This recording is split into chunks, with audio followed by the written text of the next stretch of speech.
everybody, welcome back to the Dough Cooking Show. Welcome back to the Dough Cooking Stream.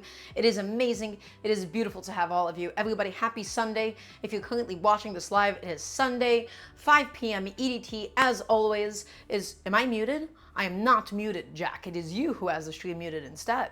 Hi, hello. It is good to have all of you. Welcome on in. Hello to all of my lovely sous chefs. Hello to Shark Dog. Hello to Drem. Hello to Huron Queen. Hello to Chloe, or to Coey Rage, excuse me. Hello to Splatter Booth. Hello to Trash Can Cat Mom.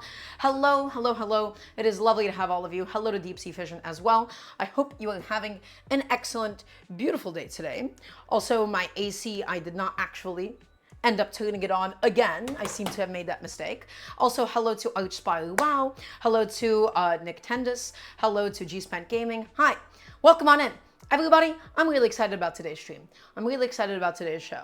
And the reason why I'm really specifically excited about today is because I really, really like buffalo chicken. I really like buffalo sauce. I love everything with buffalo sauce in it possible. It is one of my little things that just gets me always so excited. I love buffalo wings. I love a buffalo chicken sandwich. And so, as a result, today, we're not going to be doing something super traditional. We're not going to be doing something super, super authentic. Okay, also happy Father's Day to any of you that might be celebrating. Welcome on in. We're going to be doing some buffalo chicken quesadillas today. We're still going to be making it as authentic as possible, despite the fact that buffalo chicken isn't anything particularly super Mexican. But we'll still be doing it. We'll still be doing it with a lot of love today. We'll be doing some buffalo chicken quesadillas. We're going to be doing it with Oaxacan cheese. And then alongside it, my friends, we're going to be making something called Esquites. Esquites, if you're familiar with elotes, it's basically corn that's been taken off the cob after it's been grilled. Well, in my case, it'll be charred a little bit. It'll have some cotija cheese in it. We'll do it with some bacon as well. That's the Tocino part. We're going to be doing it with some cilantro, a little bit of mayonnaise, and it's going to be lovely. It's going to be this really delicious corn salad. And alongside all of that, my friends, some pico de gallo, basically this little salsa, this fresh salsa made out of tomatoes and onions, as well as a little jalapeno crema that we're going to be able to dip the quesadillas into. And everything, my friends, everything today starts from our previous stream. I have this entire thing of roasted chicken. Okay, this was chicken that was already prepared. This was chicken that was already roasted. And so I wanted to use it up for today. I wanted to teach you all how to repurpose previously, cooked chicken. Also, everybody, you could unfollow the other channel. I would recommend staying followed to that one. But if you haven't followed this new channel, Daramgar TV, please, please, please go ahead and follow it. I do run the Instagram, I do. It should be just Daramgar on Instagram, so I'll respond to that when I can. So everybody, again, the entire point of today's stream was to use up my existing leftover chicken. Cooking at home is all about using up your existing leftovers. It's all about using up what you already have at home. Also, and so that was my inspiration for today. And I was thinking about it, and I was thinking about beautifully shredding up the chicken. I'm going to show you guys how to make some buffalo sauce. It'll be super simple. It'll be super delicious. But buffalo wings are always something that I crave. And that was my base inspiration for today. So I'm going to go ahead and put that into the fridge. And now let's walk through the rest of my ingredients. Everybody, this is all of the produce that we have for today. We have some corn, and this is going to be for the esquites. I have 3 cobs of corn. I have a bunch of these little tomatoes, although theoretically you could use any kind of tomato for pico de gallo. These are the nicest tomatoes I could find. I have some jalapenos to put into basically everything. Is it organic? I don't have organic money, so typically, not really.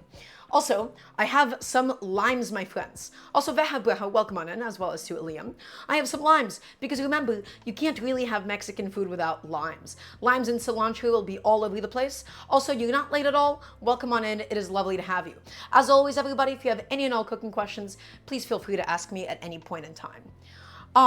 It is indeed Mexican food, that's right. Well, sort of Mexican inspired. The quesadilla aspect is going to be the least authentic part, but the esquites, the pico de gallo, and the crema that we're doing, it's all going to be delicious and lovely. Okay, so gonna put that behind me. Next thing, everybody, remember, you can't have Mexican food without cilantro. I have a bunch of beautifully freshly washed cilantro. I have it sitting in this container at the moment. Also, Clementine, welcome on in. I'm gonna have to probably adjust the pricing on big emotes. So I have some really lovely fresh cilantro, my friends. And so what I always do, I soak it, I get all the sand, I get all the dirt, we spin it dry, and then I put it in a container with a paper towel. Are quesadillas the same as tacos? The answer is no, veja. Quesadillas, at least the American Mexican kind, is made with a big flour tortilla. Okay, and then it's stuffed specifically with cheese. In Mexico City, you could get quesadillas without the cheese part, which sounds a little bit off, right? But there are quesadillas without cheese in Mexico City. That is a very Mexico City exclusive thing. Okay, everybody. In an attempt to make this still as authentic as possible, and because I have a lovely Mexican supermarket near me, I have something called Oaxacan cheese. Oaxacan cheese is the traditional cheese that is used in quesadillas, but then also you could use theoretically any really, really good melting cheese. You could use mozzarella, you could use Monterey Jack, you could use pepper jack, you could even use cheddar, you could use American cheese, or if you want to keep it really authentic, these bland, really stringy, super melty white cheeses. Sulguni, Oaxacan cheese, a really good example of this. This is basically like string cheese. Oaxacan cheese is really similar to mozzarella cheese. I'm going to show you exactly how it strings right now. But really, you just want any good melting cheese. Things like Parmesan, any dry cheeses, any cheeses that are too watery, those would not be good melting cheeses. And so, I just want to show you all really quickly, if I can somehow untie this bag. I just want to show you, you know what? It's not happening. I've decided against untying it, and instead I'm gonna just take out a big old piece of cheese, and you can see it just strings and pulls apart. And that is Oaxacan cheese, and it is a beautiful melting cheese. It's gonna be delicious, it's gonna be lovely. And so, I've completely destroyed the bag. I'm gonna need to go ahead, spin it back around, and throw this into the fridge. Okay. Then, my friends, what do we have? I have some big old flour tortillas. This isn't an amazing tortilla or anything. This is unfortunately the best that I can find. If you can get freshly made flour tortillas, if you can make your own, please go ahead and do so. But in my case, just some plain old supermarket store-bought flour tortillas. And I want them big, and I'm going to be stuffing them full of cheese and chicken, my friends. And last but not least, we also have some cotija. Cotija is another type of white fresh cheese. It's a little bit dried. This is going to go into the Esquites. It's really similar to feta if you can't find cotija. But again, everybody, please shop at your local Latin American or Mexican supermarkets if you're struggling to find this elsewhere. Okay, so we have a lot of ingredients. We have a lot of components for today. We have a lot of different things that we need to do, my friends. We need to make the quesadillas. We need to go ahead and make the esquites. So we have to cook the bacon. We have to char the corn. We have to make the salad. We have to make the pico de gallo. And we also have to blend together this beautiful crema. Is everybody ready for today? I want to hear a nice resounding yes, chef, please and thank you. Okay, everybody, I love buffalo chicken. I know that buffalo chicken isn't the most authentically Mexican thing, but it's okay, because guess what? I'm cooking at home, and I know for a fact it's going to taste delicious. It's chilies and it's acidic, and it's so yummy. It's going to be wonderful, okay? As always, if you have any cooking questions, feel free to ask me. It can be about this dish. It can be about something else. Nothing here that I'm teaching you is a recipe. All that I'm teaching you, all my friends, is technique. And if you would like to support what we do here, my goal is to be able to do this full-time one day. Everybody, please check me out on Patreon, !Patreon in the chat, or you can scroll down into the About section. My goal is to be able to do this full-time one day, and the Patreon is the best way of directly supporting what we do here. So, we have to char the corn, we have to cook the bacon, we have to do all the prep for the salad, shred the chicken, make the buffalo sauce. My friends, we have our work cut out for us today. Also, here on Queen, I would consider making a salsa. My pico de gallo is the salsa functionally, right? My tomato and red onion, it's like a fresh salsa. And then additionally, we'll also have a jalapeno crema to go alongside it. So I think in terms of sauces and condiments, we'll be all set and ready to go for today. So everybody, as always, I have my lovely cutting board set up and ready to go. For whatever reason, my keyboard is deciding to freak out today, and I selected the wrong thing. Okay, awesome. My cutting board is all ready to go. And yes, buffalo sauce is the butter-mounted one. It is purely fat and buffalo sauce. Fat and buffalo sauce, okay? So, let's go ahead and get started for today. Everybody, I have this lovely corn.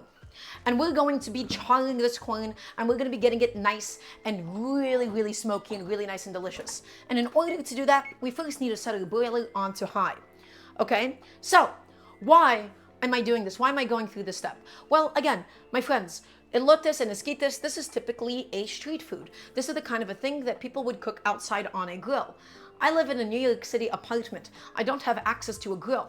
But that doesn't mean that we can't grill still.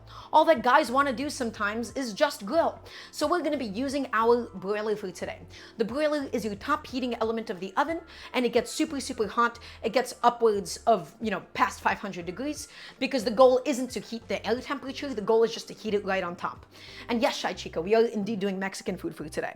So I have 3 cobs of corn. And the only thing I want to do now, my friends, is I really want to make sure that I get rid of any of the husk, but also the husk will end up cooking off. It'll char. So it's okay if we don't get rid of the rest of it. Okay, so all of my corn, just 3 cobs of corn for today. I'm not going to make a massive portion or anything. I'm just going to go ahead and grab a little tiny sheet tray, just like so. Something to be able to fit my corn on it properly. Let's see, is that going to fit? That's going to beautifully fit. And we're just going to get some aluminum foil to make cleanup a little bit easier. So again, my friends, all I'm showing you is just how to char some corn. And I love doing this anytime I'm cooking with corn. I love doing corn salads. This technique that I'm going to show you, it's so easy, it's so simple. There is no boiling, there is no steaming. We are just putting things on a sheet tray, rubbing it with some oil, putting some salt on it, and then that'll be it. It'll be really, really simple. Okay? Also, you guys aren't randoms. I'm here to teach you all how to cook, right? So that's why I want you guys to keep asking. My goal is to teach you all how to get comfortable cooking at home. Also, you're a big guy for you. Thank you so much for the prime sub. Thank you, thank you. And yes, so the reason why we're using fresh corn on the cob and not canned corn is a couple of reasons. Canned corn is really wet. Is one of those things. It's really wet, so you have to extensively dry it. My goal is to get this crispy. My goal is to get this nice and beautifully charred. The second reason why I'm not using canned corn is a taste and texture thing. It tends to be a little bit mushier, and the taste of it is a little bit inconsistent. The third reason is we can't actually char corn that's already been taken off the cob. The cob is going to hold on to the kernels of corn as it cooks. And if we were to have a piece like canned corn and we drained all the water and we put it on a pan of saute, it'll take so long. It is so easy to char corn because it is stuck onto the cob. Okay? So, everybody, really simple. Here's all that I'm going to do. I'm going to grab 1 glove because we need to lube this corn up with a little bit of oil. And the oil is going to do 2 things for us. The oil is going to act as an adhesive for the salt to stick on because I want my corn to be nice and seasoned. The second thing that the oil is going to do is it's going to really help to evenly conduct heat under the broiler for today. Okay? And so, if we don't do this step, what's going to end up happening is we'll get a lot of splotchiness. We won't actually get even consistent charring on the corn. Okay? And so this is, once again, my friends, it is 2 in 1. It is both helping the salt to stick, and it's also really helping for the heat to evenly conduct. So, oil is on it. My friends, bunch of kosher salt is going to go on, just so that the corn can get nice and beautifully seasoned. And we'll just go ahead and throw some on and rub it around the sheet tray. Get a bunch of that salt on there, my friends, and just make sure it's stuck onto the corn. 1 nice big old pinch. Just like so. And just spin it around a little bit, and that's it. That is all of the prep that we need to do, and occasionally all that we're going to go ahead and do is just take it out of the broiler and rotate it. So once again, all that we're doing, we're charring the corn. We're gonna get it nice and smoky. It's gonna get nice and sweet. It's gonna get nice and delicious. It's gonna have so much flavor. We're basically emulating the effect that a grill has. While we don't have the aroma of charcoal and wood, we will still get that delicious, smoky, roasted effect on the corn, my friends. So, 3 cobs of corn. Let's go ahead and get these bad boys under the broiler. Does anybody have any questions for me at this stage in the cooking process? I'm just gonna adjust some of them, and in it goes. Lovely. And that's it. So I do have gas burners on the stove, but I'm gonna say that that is not my favorite method to char something. And the reason why I don't like that method is because as the food cooks, it expels some liquid and then that gets all over your stove. And it's a lot easier for something to catch on fire over a gas stove, and oftentimes the flame on a gas stove is a little bit too small. So I don't actually really like that method too much. Okay, so I hope that answers your question. Alrighty, everybody, we need to go ahead and get some vegetable prep done for today. We're going to be making a beautiful pico de gallo.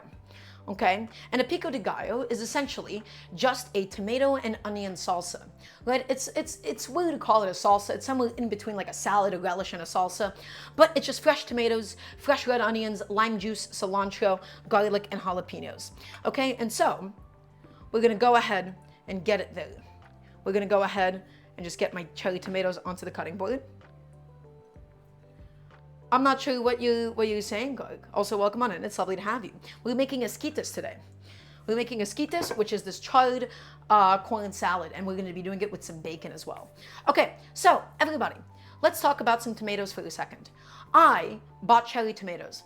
I bought these little guys because year-round, these tend to be the tomatoes that are typically the most in season because they're grown in small greenhouses. Now, as we're getting closer and closer into the late summer, the tomato quality is naturally just going to end up improving depending on where you are in the world. And so for something like a pico de gallo, these are tomatoes that are going to be raw. Okay, we want raw tomatoes, we want them sweet, and we want them delicious. We don't want to use tomatoes that aren't all that. So cherry tomatoes year-round are typically the best thing for salads until it's peak tomato season, and then you can go ahead and use something else. Also, I like a Booz Block wooden butcher block. I do like butcher block dabs a lot, but the reason I don't own one is because I don't currently actually have the space to set it up on my kitchen island and everything. But in the future, I would love to have a butcher block, as well as a couple of high soft cutting boards. Okay, so my friends, we have all of these lovely cherry tomatoes, and we're going to need to go ahead and get it into nice small pieces. Okay, nice small pieces, because this is going to be for a salad, my friends. This is going to be for a salad. This is going to be for a salsa. Okay, we don't want massive chunks of tomato. I want everything really finely cut. And so I'm going to take a nice sharp paring knife, and we're just going to go at these little guys one by one. Slice them in half, slice them into quarters, and then probably in half one more time, or into just little teeny tiny chunks, my friends. Rattlesnake, welcome on in. Also, everybody, once again, if you're coming here from the raid or otherwise, this is the new channel. If you aren't following Daramgar TV, please follow this channel. This is where the cooking show will live from now on. So, my friends, it's going to be a little tedious. It's going to be a little bit annoying. We have a lot of tomatoes that we need to process, but let's just get to it, right? Nice sharp knife. Take it and go in there and get all the little cuts that you need. Nice small dice on all of my little tomatoes. And so what happened with the old channel? Unfortunately, the old channel, it's a little too old. I made it before I turned 13 years old. I made it just before I turned 13. And as a result, because of COPPA violations, it doesn't actually let me become Twitch partner on that channel. I would love to become Twitch partner. My goal is to do this full time. And so we needed to migrate to a new channel. Everybody, this process, again, I'm going to say it again and again. It's going to be a little bit tedious, especially because we're working with such small tomatoes. But it's all going to be worth it. We'll have a delicious pico de gallo. It's going to be so fragrant. It's going to be so aromatic. And I love pico de gallo. I love it on tacos. I love it on quesadillas. It's going to be lovely. My old channel was too old, and yeah, that's right. The account creation time was just so unfortunate on it. I'm just checking on the corn, make sure it's not charring too much, and every so often we'll go back in there and rotate it. So, keep it going. Keep it going, keep it processing. Is there a way I can send you a veggie knife as a gift? Well, so dabs a lot. You can get me gifts. That would be on my throne. I don't have anything there at the moment, but I don't think I need a vegetable knife. I have a knife collection that I'm very proud of, I have to say. And this is one of my favorite paring knives, right? This is my Suisun Inox. I love this thing. So I don't know what you mean about a new vegetable knife as a gift. I have some very nice kitchen tools, and I love talking about them. And yeah, San Pablo, sure. Nothing more Mexican than mixing totally different things and seeing what happens. The last time they did that in the 1600s, not good.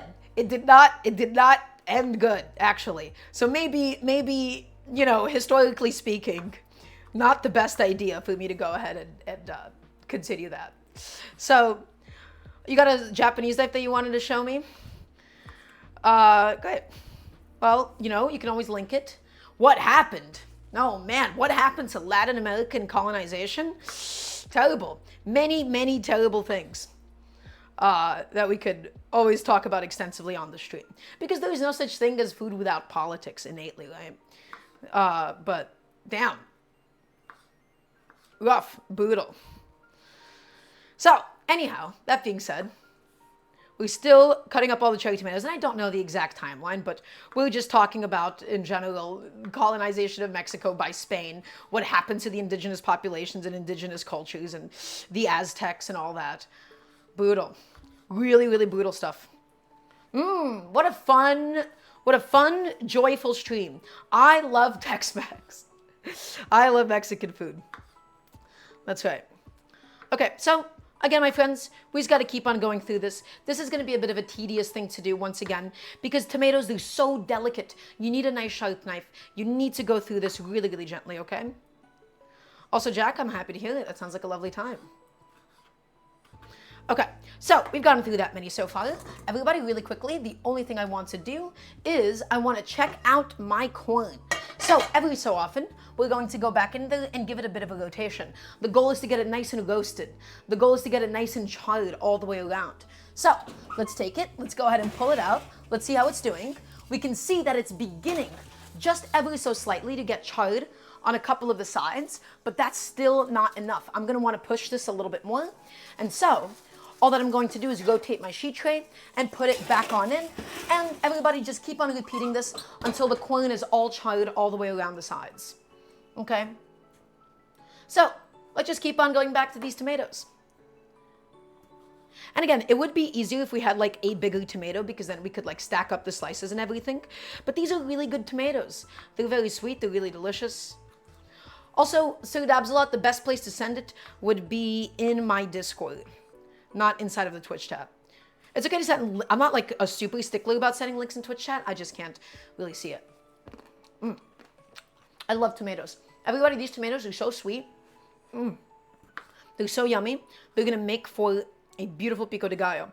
And so, everybody, there's a reason why I'm doing this so early on into the show.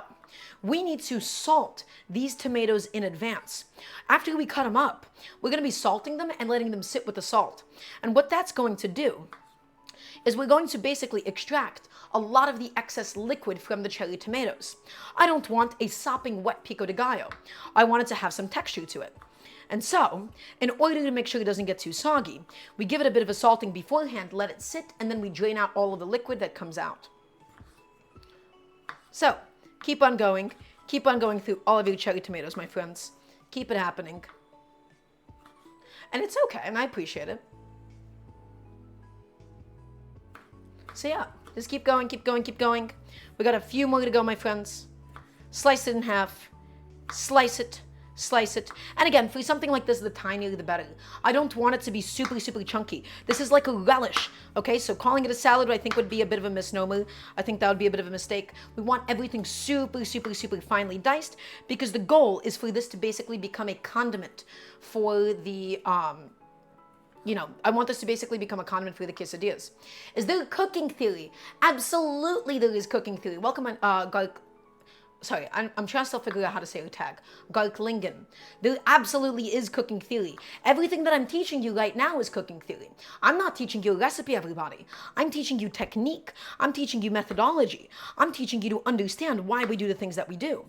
So far, I explained why we're charring the corn. That's theory. I've explained why we are cutting up the tomatoes in this way, why we've chosen cherry tomatoes. Theory can be anything. Do you guys like Gordon Ramsay? Garklingen? I do not like Gordon Ramsay, because we don't like big celebrity content sellouts here.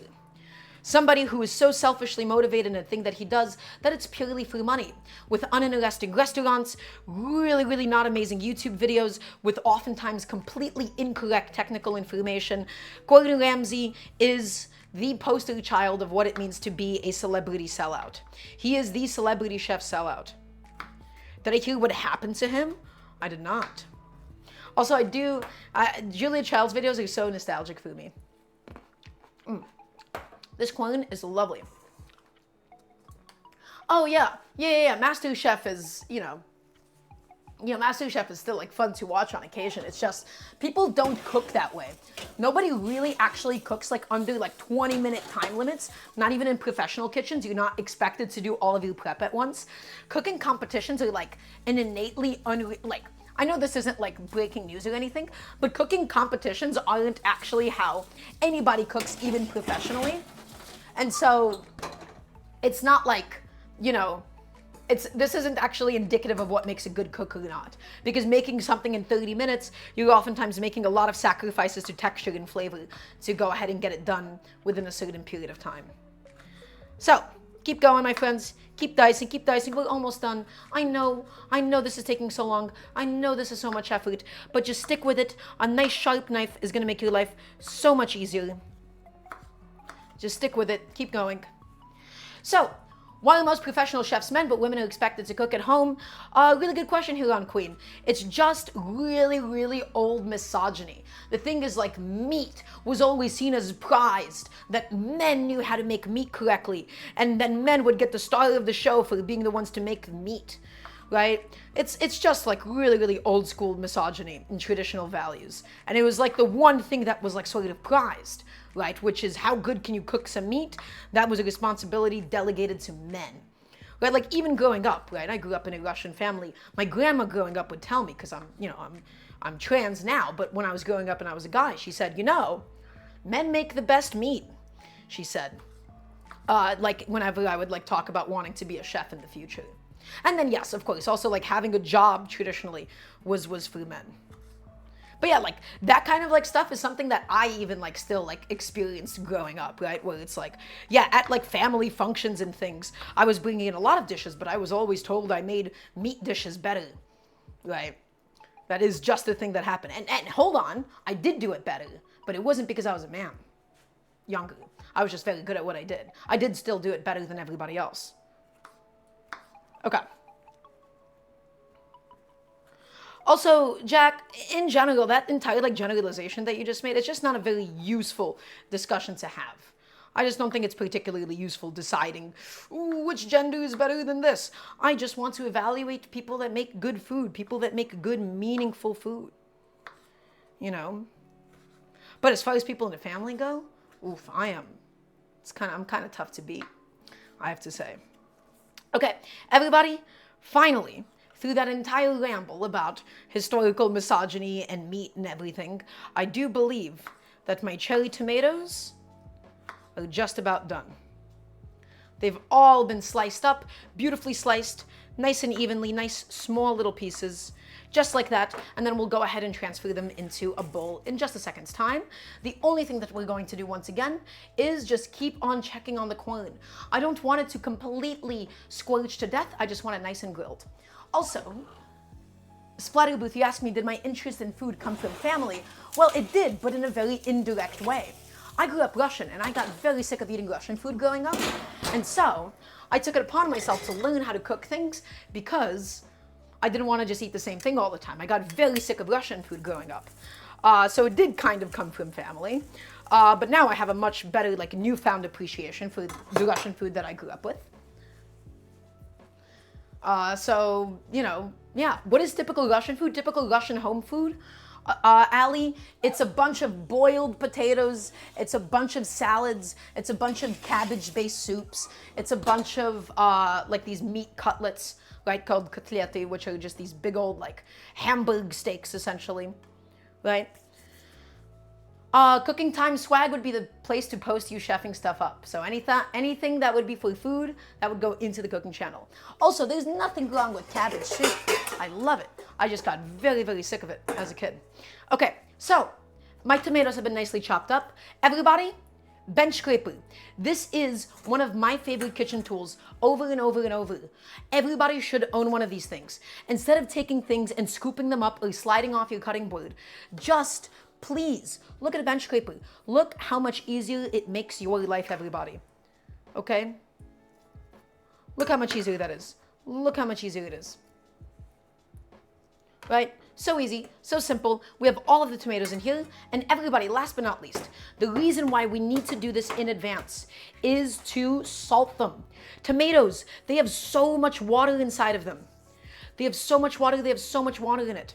okay? If we were to just put these directly into the pico de gallo, they would have ended up a little bit soggy.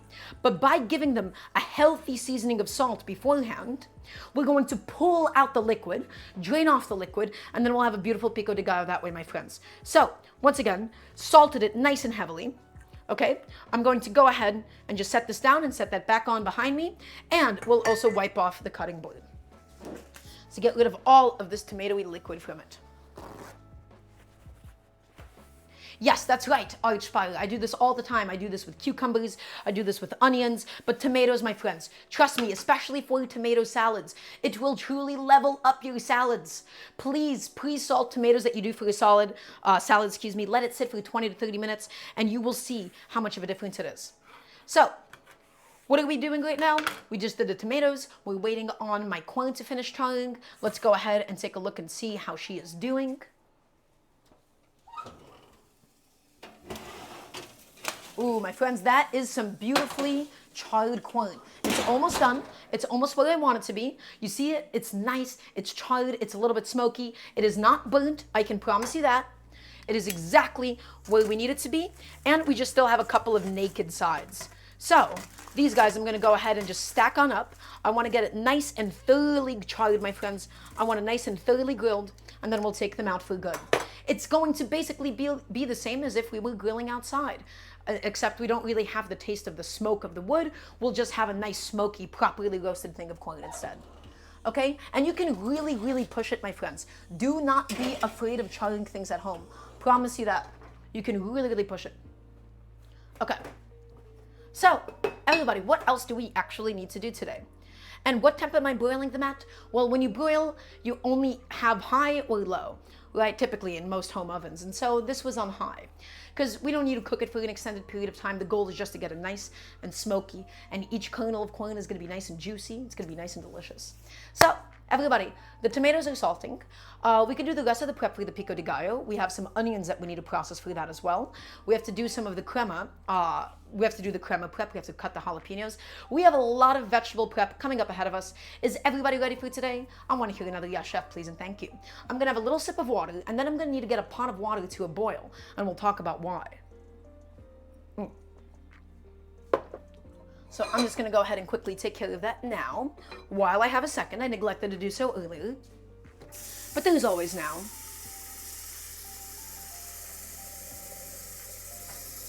And then I guess we could also just work on the bacon, the Tocino for today. Okay, lovely. Gonna get that going for today, my friends. And so we'll talk about the function of the boiling water. We'll talk about why we need it and what it's gonna be for in just a second. And the corn is just about done. And once the corn is done, we'll take it out, we'll let it cool off for a little bit, and then we'll do the bacon prep next, actually. I think that should be the next thing that we do. Okay, so I think the corn at this stage should now be finally completely charred. It should be completely blackened. And the answer is yes, it absolutely is, my friends. And so the only thing that we need to do for it now is just let it cool off. We're gonna let it cool off. We're gonna get it cool enough for us to be able to handle it, for us to be able to strip it off the cob. So out of the oven, out of the heat, and now she is just resting up a little bit until we're ready to process it. So, everybody, my favorite method for bacon, as I have learned, is to do it in the oven. We're gonna be doing the bacon at 425 degrees. Okay, we're gonna be doing the bacon at 425 degrees. And I really much so prefer it over a stovetop method. All you need is a nice big sheet tray. It cooks it gently enough that it doesn't squelch on the bottom of anything, and you're able to do a lot of it at once. So I've done a lot of different methods for cooking bacon, especially because this is going to be used for Esquites con Tocino. I think this is the optimal way to do so. So everybody, 425 degrees is going to be the temperature of choice for today. For the bacon, that is. And we'll go ahead and do the prep for that now. Should I try cooking right away, or should I sit back for a while? Are you talking about right at this moment? You are free to do what you want right at this moment. You can sit back for a while if you'd like to listen and watch the show. You can stay here and ask some questions, but, you know, it's entirely up to you. Right? I'm not here to dictate what you can or cannot do. Jack, you ask me, may I ask Chef, who taught you the most about cooking? Jack, I'm mostly self-taught. I got a lot of influences from a lot of different places. I would learn from somebody for a while. I would realize how some of the teachings might be flawed, and then I would move on from them. And I've basically done that my whole life. Now, the few people that I still hold in high regard, Internet Shaquille, J. Kenji Lopez Alt, Chinese Cooking Demystified, those are like the few channels and content people that I still like actively, religiously keep up with. But otherwise, I'm entirely self-taught, and I've been cooking for 17 years. No, 14 years. I've been cooking since I was 7. I'm 21 now. I've been cooking for 14 years. Okie dokie. So, corn is all charred. Everybody, let's go ahead and get the prep done for the bacon. Best Russian food YouTube channel? Oh, Tocino, I have no idea. I've never needed a Russian food YouTube channel. I'm going to get rid of this cutting board, and we're going to go ahead and get a nice big sheet tray. Okay, and I do have to actually adjust one of my oven racks really quickly. Have to go ahead and move it around. And we'll need to char something else later on as well. So we will get to all of that soon, my friends. I just have to adjust one of these existing oven racks, because this has to go into the center of the oven. Okay. So, everybody, we're going to go ahead and get a nice big old sheet tray, and we're just going to do aluminum foil, not parchment paper for this. Okay, nice big sheet tray. A lot of sheet trays will be employed. A lot of them will be used for my uses today. There we go. And let's just go ahead and cover this with foil. And we want to thoroughly cover it with foil. I really do not want any bacon fat to sort of drip to the bottom. Okay, it's going to make cleanup so much more annoying. So I'm going to be a little bit extra wasteful. Do I save the bacon grease? Ooh, so dabs a lot. You're going to see what we do with it. Traditionally, buffalo sauce is made with Frank's Red Hot and butter. I'm going to be doing my buffalo sauce today with the bacon grease that comes out of cooking this bacon, which I'm really excited about. Oh yeah. We're going to be really serious about it. The bacon fat, instead of the melted butter, instead, my friends, it's going to make it nice and cured. It's going to make it nice and delicious, right? So absolutely we'll be using the bacon fat. Okay, and I'm gonna do one more layer just in case, because again, I really don't want any of this to drip down onto the sheet tray. Cleaning it up after is gonna be a bit of a disaster. So aluminum foil goes on, and now everybody, so important. The real secret thing to making good quality bacon is making sure that it's heavily patted dry. When bacon's in a package, it has all of the brine that was injected into it. It is sopping wet, okay? Are there food categories I should know about? Should I take them by region? Garlic Lincoln, I'm not entirely sure what you're asking me when you say food category. I'm also not sure what your level of experience is and what your goals are. So this is a bit more of a difficult question for me to answer. So everybody, really important, once we take the bacon out of the package, it has to be thoroughly patted dry. Otherwise, that liquid, all of the brine that it comes packed in, okay, all of the liquid that is inside of the packaging, it's going to be reacting with the fat, it's going to splash up, and it's also going to make it very difficult for the bacon to brown. And because this liquid has a lot of the dissolved proteins from the bacon itself, the liquid is actually going to cause burning and sticking on the bottom. And so as a result, the paper towel before we bake it is so important. So what is a liquid? The liquid is the injected brine. They make this salty solution with salt and sugar and spices and other things, and they pump the pork belly full of it.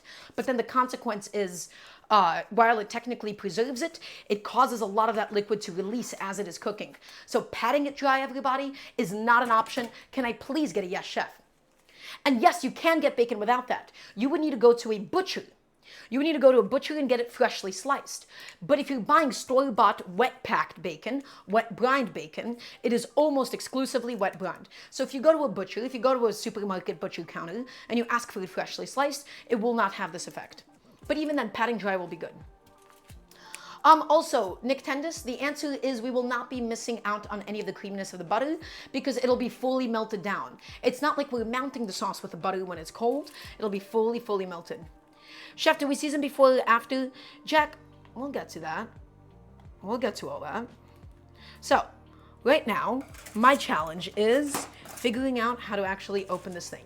And I'm gonna cook this entire packet of bacon for today, just because I like having cooked bacon. We need at least one piece of bacon to go ahead and snack on, right? You can't really, it's kind of illegal to cook bacon without having at least a little bit extra to snack on. And so I'm gonna cook an entire pack for today. I'm not necessarily gonna use all of it for the esquites. And maybe we'll even put some bacon inside of the quesadilla. Okay, depending on how we are feeling. So, bacon. Big old slab of bacon, my friends.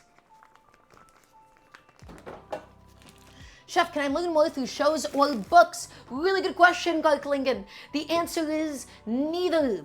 The answer is neither, because both of those are very, very heavily industry. They're industry and they're there to profit, and they don't do a good job of teaching. Now, if you want to learn cooking, there's a few channels and there's a few content creators that I think do a phenomenal job of this.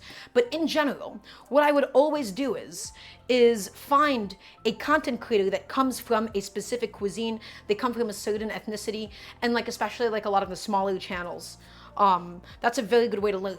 Alternatively, some of the best people on YouTube that are actively teaching people on how to cook, Internet Shaquille, Chinese Cooking Demystified, J. Kenji Lopez Alt, and Serious Eats, those would be my go-to places. But in general, televised, the reason why this show exists is because I don't like existing cooking shows. I don't think existing cooking shows actually help much of anybody. Okay? And so, I need a place to put this bacon. I could just slap it onto the side while I'm patting it dry, and then we'll be laying it out. And so the reason why these cooking shows exist is because I want to have my own show. I want to have my own show, and I want to be able to do it better than what is currently on the market. I want to actually teach people what it means to cook, and I want to teach people what it means to cook at home. Was my least favorite cooking show, Jack? Honestly, there's just so much slop that Food Network produces that it's difficult to say what of that is my least favorite. But in general, everybody, my goal is just to teach you all, right? My goal is to teach you all. That is why this cooking show exists. If there was a lot of good cooking shows, then there wouldn't be as much of a need for this to exist. I want to have my own cooking show. Everybody, the current setup that we have now is not the final setup. We're going to have full cameras one day. We're going to have a full, beautiful studio one day. We're going to be running this thing really, really seriously. In fact, I don't think we're going to do the whole package of bacon. We can only fit in a couple of more. And that's okay. We don't want them to be touching each other, because if they're touching each other, they'll stick and they won't get very evenly crispy. So, whatever. Half a packet of bacon it is in that case. It is going to evolve, that's right. And yes, this Food Network at one point or another was educational. There was a couple of channels that I think did amazing, specifically Alton Brown's Good Eats. Even though I really disagree with a lot of the things that he says, a lot of it is, well, not a lot of it, but a good chunk of it is scientific misinformation.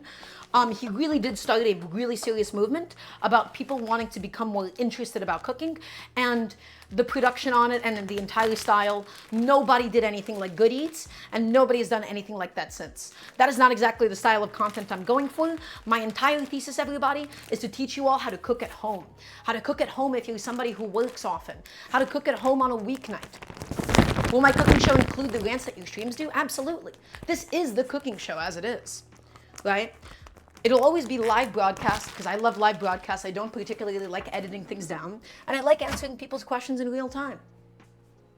So, everybody, one packet of bacon, sheet tray, 425 degrees for 10 minutes, then we rotate the sheet tray and let it cook for another few minutes. The reason, again, that I love using a sheet tray in an oven to cook bacon is because we get to cook all of this bacon at once.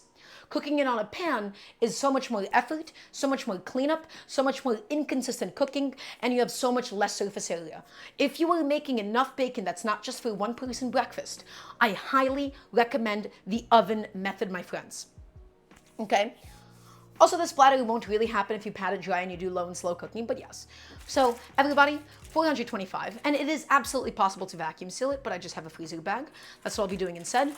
Everybody, 425 degrees, 10 minutes, and then we'll go back in and check on it. So, in it goes all the way into the oven. I'm gonna set my timer for 10 minutes. Beautiful. And then we'll be cooking it until it's super, super crispy. So after the initial 10 minutes, depending on how crispy you want it, you can cook it a little bit longer. You can even flip it over. But I think 10 minutes plus a little bit of extra will do the job for us. So everybody, I want to show you, actually, I want to show you something important. I want to show you just how much the tomatoes are progressing. Look at the amount of liquid that is coming out of these little guys. All of this liquid would have otherwise ended up inside of the pico de gallo, and it would have otherwise ended up making it soggy.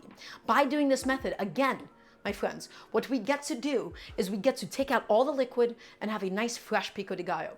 So 425 for 10 minutes. Okay, really simple.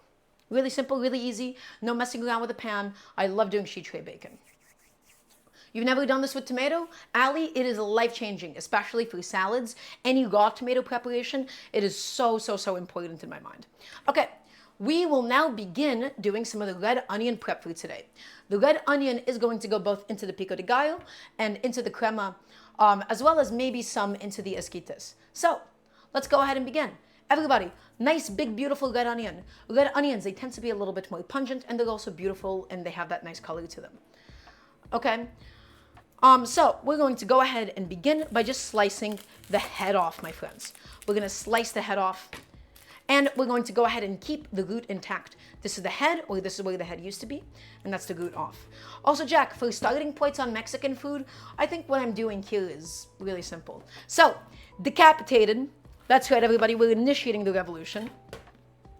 And I think I'm going to use roughly, I don't know, maybe like half of this medium red onion for the pico de gallo. And then a quarter of it for the esquites, because the esquites will also have scallions, so it'll definitely have enough alliums. So, everybody, red onion. For my pico de gallo, same principle applies. I want it finely, finely, finely diced. I want it super, super finely, and I'm going to teach you how. So, root attached. I need everybody to say, yes, chef. I need everybody to focus, please and thank you. Root attached. Onion going this way. We will do the onion fan method. We're going to make incisions, not cutting through all the way, but a bunch of incisions. Parallel, thin, thin, thin, thin, thin incisions, just like so. And we're going to fan out Mr. Onion. We're going to fan him out, and we're going to fan him out, and we're going to fan him out, and we're going to fan him out, and we're going to fan him out, and fan him out, just like this, my friends. So, root attached, fanned out the onion, and now we're going to fan it out even further, set it flat against my table, and we're going to make some horizontal incisions. Go in, saw, beautiful. Go in, we just need to do 3 or 4 of these. We're going to do 3 in total, and horizontal incision. And now, my friends, take a look. It's just about ready to fall apart. But it's still attached by the root on the bottom. And now this way, my friends, nice, beautiful, thin, thin dice. All of it at once. All of it at once. And slice it. Don't chop it. Don't use a dull knife. Nice, thin, thin, thin, thin slice. Thin slice. Thin slice. Thin slice. Thin slice. You don't need better knives, Ali. You need to sharpen your knives. That's what you need. So if your knife is dull, that doesn't mean you should throw it away. Knives are meant to be sharpened. They're tools that are supposed to last you a while. So, dice it, and dice it, and dice it. And everybody, I want it super, super small. How do you even sharpen them? Really good question. There's pull-through sharpeners. The traditional and the best method is still to use a whetstone. I get mine professionally sharpened because I have very nice knives and I don't want to mess them up with a whetstone. And so, I've also never learned exactly how to use them. Yet, that is. I still plan on it. I still plan on taking some knife sharpening classes at some point. Okay? There you go, my friends. Beautifully diced. Nice, small, small, small, fine dice. There you go. Excellent. And what we're going to do, my friends, is we're going to soak this red onion in the lime juice. The lime juice is actually going to kill a lot of the pungency of the red onion.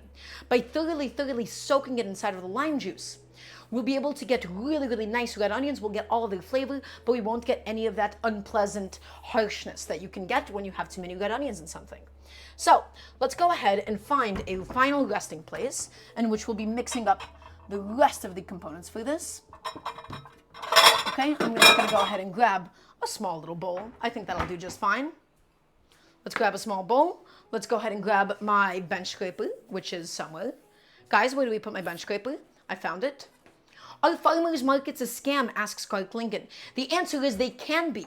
A lot of farmers markets, they have people there that claim that they're selling some things that are local and at a local farm. but they could actually be big businesses. Now, that being said, that's not even the majority of farmers markets. That is just a little scam thing that does happen. In general, though, farmers markets are so expensive. It's not that they're a scam, it's just those are the costs of operation for a very, very small farm. They're not able to compete with commercial farms. It is a tragedy how expensive they can be. It really, really is. Okay, so everybody, we're going to go ahead and grab one lovely little lime. We're going to grab this lime and we're going to go ahead and juice the heck out of this lime, my friends. We're going to juice it, and I'm going to be using my favorite kitchen tool, the citrus press. If you don't own a citrus press, I think you're making a bit of a mistake. This tool makes working with limes, lemons, oranges so much easier. There is no excessive squeezing with your hands. No need to worry about seeds. Take the lime, pop it in, and into the onions directly. Look at that. We got all the juice out. We got every single last drop. Beautiful. Let's do the next one. Lime, take it, squeeze it, and in it goes, my friends. One lime's worth of juice, and it would have been perfect. So you don't have to roll it if you're using one of these things. I don't like hand juicing it again. I think it's so much effort. It's so annoying to do. It's so strenuous. You have to still worry about the seeds. And yes, slippy, so important. Flesh side down. Not flesh side up, but flesh side down. Flesh side up and the juice is going to squirt everywhere. Flesh side down. It seems counterintuitive, but I promise you that is the way to go. So, red onions, cover them with the lime juice. And by letting them marinate with the acidity, you can do this with vinegar, you can do this with lemon juice, you can do this with lime juice. By letting it sit with something acidic, we will kill a lot of the pungency from it. Okay? So, my bacon has about 3 more minutes on it before we have to go ahead and check it, my friends. Let's go ahead and get the rest of this onion prepped for today. So, I want a small dice for my esquites, and then for my crema, I'm just only going to need the onion like this, and we can have it chunked up because it's all going to get blended down for the crema today. So for the crema, just chunk it up into something sizable for your blender to work with, something like that. Don't even have to worry about it past that. That's going to be just fine as it is. Grab it, put that onto a separate little plate. And then for the esquites, we're going to be doing a small dice. So not the fine dice that we did for the pico de gallo. I want a little bit more texture than that. So I hear a little bit of popping inside of the oven. That's my bacon going, my friends. It smells lovely. It smells wonderful. It's getting nice and crispy in there. Okay? So onion, same exact idea. Take it, make those incisions, make those incisions, make those incisions. Take it, make those incisions, make those incisions, make those incisions, and dice, small dice, not a paper fine dice this time around, but still really easy. Slice it, slice it, slice it, slice it all the way through. Also, so dabs a lot. I'm not gonna lie, I don't really like how pushy you are about me cooking with you right now, considering that we are 2 internet strangers. I would love to see what you've posted in the other channel, but we don't know each other like that. So I would not like you to push so much on that part. Did the corn get finished? It did, Allie. So I can show that to you right now. The corn is just here, it's been charred. It's just cooling off now until we can cut with it.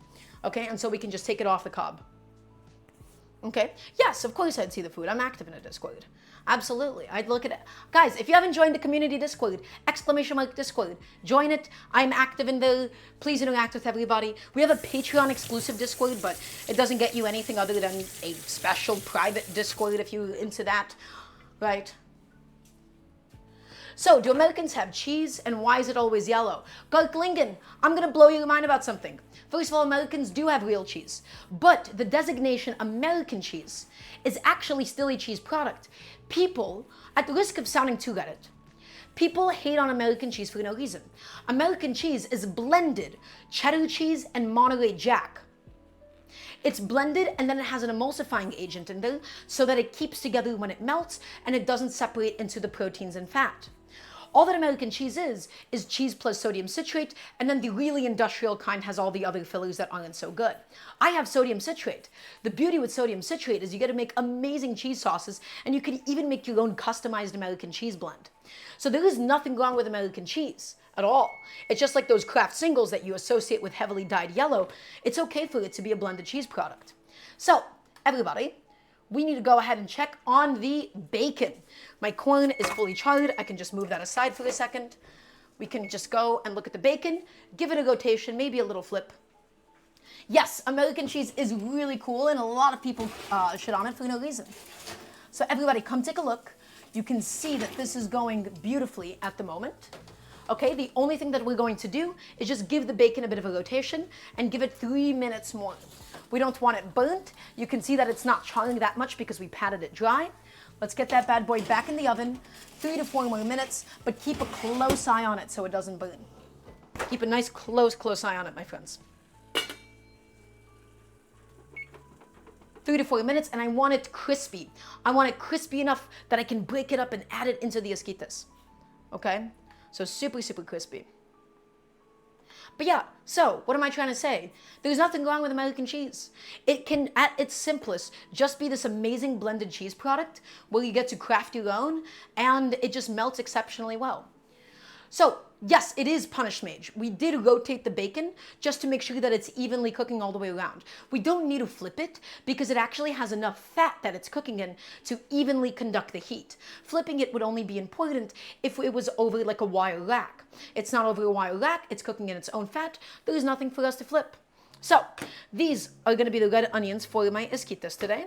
I'm going to go ahead and transfer that into just a separate vessel. I could probably just do that on the same one as this, as long as I keep them nice and separated. What is the best breakfast? Well, garlic lingon, I don't really eat breakfast, but when I do, I love meat. I love sausages. I love chorizo. I love eggs. That's what I want in my breakfast. I don't like waffles. I don't want pancakes. I don't want anything excessively sweet. I'm just protein maxing, everybody. Okay, so, well, hello. For whatever reason, my Bluetooth headphones just disconnected completely for a second. That was a little bit of a bug. That's okay. I think we should be back. I think we should be all right. Okay, everybody. So we are going to be doing something for my jalapeno crema today, and that is blanching the cilantro. So I need everybody's full attention right now, please and thank you. I need everybody's full attention. Here's some beautiful fresh cilantro that I have here. Okay? Now, there's a very big problem with cilantro. There's a very big problem with cilantro because the more that you crush it, the more that you cut it, the more that you process it and destroy the cells, the more it oxidizes and loses flavor. So, the more aggressive we are with it, the more that we process it, the sooner it loses its flavor and all of its color and all of its aroma. Now, if we were to make this crema going to be sour cream and jalapenos and all that, with the cilantro as it is, it'll be lovely and fresh immediately, but after we take it out and we put it into the fridge for a little bit, it's gonna have so much less flavor than it once did. So, in order to stop this phenomenon, in order to stop the cilantro from losing its color, and in order to stop it from turning brown, we are gonna be blanching the cilantro, my friends. I'm gonna take a nice big bundle of cilantro, stems and all, and by first just dropping it into some boiling water for only 10 to 15 seconds, shocking it in an ice bath and then blending it that way, we've essentially denatured the enzyme that is responsible for that oxidization. I forgot the exact science, I forgot the exact specifics behind it, but once again, by just blanching it for 15 seconds, 10 seconds in boiling hot water, it'll be perfect. Slippy, you asked me, why do I keep it in a Tupperware? I keep it in a Tupperware with a paper towel because that is actually the best way to keep it fresh for an extended period of time. Instead of keeping it in a bag, instead of keeping it in a jar with water, the best way to make your herbs last, the best way to keep them fresh, my friends, is after you wash them, dry them off, paper towel container. This lasts more than a week sometimes. That is how you make fresh herbs last at home. Basil, tarragon, parsley, cilantro, okay? That is what I do for them, and it works amazing. So I highly recommend everybody else to give that a good proper shot. Okay, so everybody, I do believe that my bacon is nice and crispy. Is everybody ready to go take a look?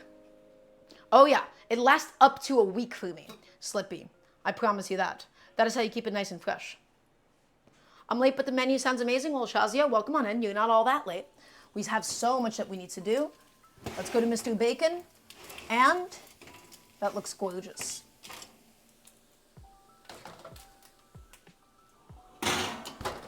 That is the bacon. And she is beautiful. She's great. Not to be too Reddit about it or anything. I just really like bacon. Okay? I really, really happen to like it. It is quite greasy at the moment, and that's all right. That's okay. We have all of that oil. And remember, my friends, instead of using butter for my buffalo chicken, I'm going to be saving all of that bacon fat. I'm going to be saving that bacon fat, and it'll be so good. It'll be fantastic. I'm really, really excited about that part. It'll be great. So, me personally, I don't actually feel that much of a need to drain the grease from it. People say, oh, it has to be drained of its fat. It's okay for the bacon to be oily, right? We're just going to pick it up now and just drop it onto a wire rack or so. So give me 1 second, please. Here's what we're gonna do. We're gonna do a little setup. Actually, yeah, I can just do a wire rack over a regular plate, and I think that should be fine. Fat is flavor, that's right. So guys, embrace the fat. It's okay if your bacon has some oil on it. And if it doesn't look crispy now, you just need to let it sit by itself for a little bit. If your bacon looks like it is too flaccid, if it looks too floppy, I promise you, as long as it has the right color on it, just let it sit, let it cool off, let it do its thing for a little bit, my friends, and then you will have the most perfect, the most delicious bacon. Okay? So just let it cool off and it will get crispy. It will not be crispy as soon as it immediately comes out. Give it a second to sit. When it is hot, it is still flexible. Once it cools off, it'll be the crispy bacon that you desire. And I don't want it to be too chewy because the goal is for this to go into the salad. There we go, my friends. All that bacon has come off. Oh yeah, I like it that soft too, but the reason I need exceptionally crispy bacon for today is because it's going to be used towards salad, and so we wanted to keep its crunch. So, all of my bacon just sitting on my little sheet tray at the moment, right? And we're just gonna let it just chill out until we're ready to use it up for today. And we will save all of that bacon fat, of course, so don't you worry about that. But you can already see, my friends, just by letting it sit for a little bit, it is already holding up so much better in texture. So don't push it any further. This is going to be the perfect texture for my salad today. Is burnt corn like boiled corn? Well, it's not burnt, it's charred. And second of all, I mean, yeah, it'll still be delicious and sweet like regular corn. Absolutely. Ooh, I really, really want my bacon as a little snack right now. So yes, Slippy, I do keep my bacon grease. That is a question. I'm sorry, I got a little annoyed. I just answered that question a few more times already. So I was like, oh yeah, I surely do. Okay, so the only thing I'm going to do at the moment, my friends, we have all of that lovely bacon fat. I'm going to need to get that into the container where we will be making the buffalo sauce for today. Okay, so I'm just gonna go ahead and grab the sheet tray. And let's just go ahead and pour in all of the bacon fat that came out, my friends. All of it into the little saucepan. And it's okay if we leave some on the sheet tray itself. It's okay if we're not 100% perfect with it, but let's try to get as much as feasible, as much as possible into my little saucepan. All that bacon fat came out. That looks wonderful. That looks great. Once again, this is going to be used for the buffalo wings later on. Okay, I'm just going to go put this thing, actually not back into the oven because it's a little bit hot in there still. I've run out of space in my kitchen. I don't actually think the bottom of my saucepan should be hot, so I think that should be all right as it is. And yes, it is just Frank's Red Hot and butter. And so the little change that I'm making to mine today is that instead of Frank's Red Hot, I'm using bacon fat because we already have all of that beautiful bacon fat, so we may as well make the most out of it. Okay. Ooh, guys, we have so many components that we are currently juggling at the moment. We got bacon happening, we got cilantro happening, we're doing all the salad prep, we're doing the corn. We gotta go ahead and minimize some of the components really, really soon. But at the moment, let's do a little recap session. So, bacon, we got it nice and crispy. We can see that it's cooling off now.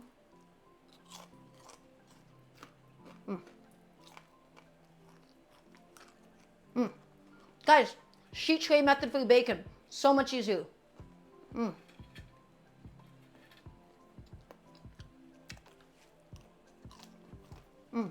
That's good. Sheet tray method, I'm telling you. No need to mess around with the pan. Makes your life so easy. No sticky, right? Look at it. It's perfect, isn't it? Also, if your goal is to get it crispy, do not use thick bacon. It has to be thin cut. People think, oh, thick is better. And generally speaking, I agree. But in the case of bacon, I really always want it to be thin cut so it gets really, really crispy. Thick cut bacon, that's like a Peter Luger style. You want like a nice big hefty bite. That's not for me all the time. Okay, so all this lovely bacon, I'm gonna go ahead and set this aside. Would it be just as effective with back bacon? It just depends. As long as you got enough fat and it's not cut too thick, then this method is gonna be great. If your bacon is too lean, this method is not gonna be all that effective because you need more fat to get that started, to get that process going. Okay, so everybody, if you do excuse me for just a second, I am just gonna take a second to clean a few things up, get my aluminum foil out of here, get all that stuff thrown away. Because remember everybody, when we cook at home, we have to clean as we go. Clean as we go so we don't end up with a mess at the end of the day today. Okay, so cleaning as we go, so important. It is just not an option. Everybody, please say yes, chef, please, and thank you. Yeah, I got no bacon grease on my sheet tray. That means I don't have to wash my sheet tray. It's a beautiful day then. I hate having to wash a sheet tray. They're so big, they're so clunky, they're so annoying. Is there a way to make good bacon in a pan? Yes, there is, Jack. And the answer is slowly. Doing it slowly, that's always the best way to go. Slowly with a little splash of water to help facilitate like the fat melting out before it crisps too much. But again, I really much prefer cooking it with this method. This method I just actually think is optimal. It is optimal. Okay, so I can now probably put my sheet tray away. And everybody, we can now go ahead and work on blanching the cilantro. So, let's do that in just a second. Let's get my pot of water back up to a boil, and we will blanch the cilantro for today's lovely crema.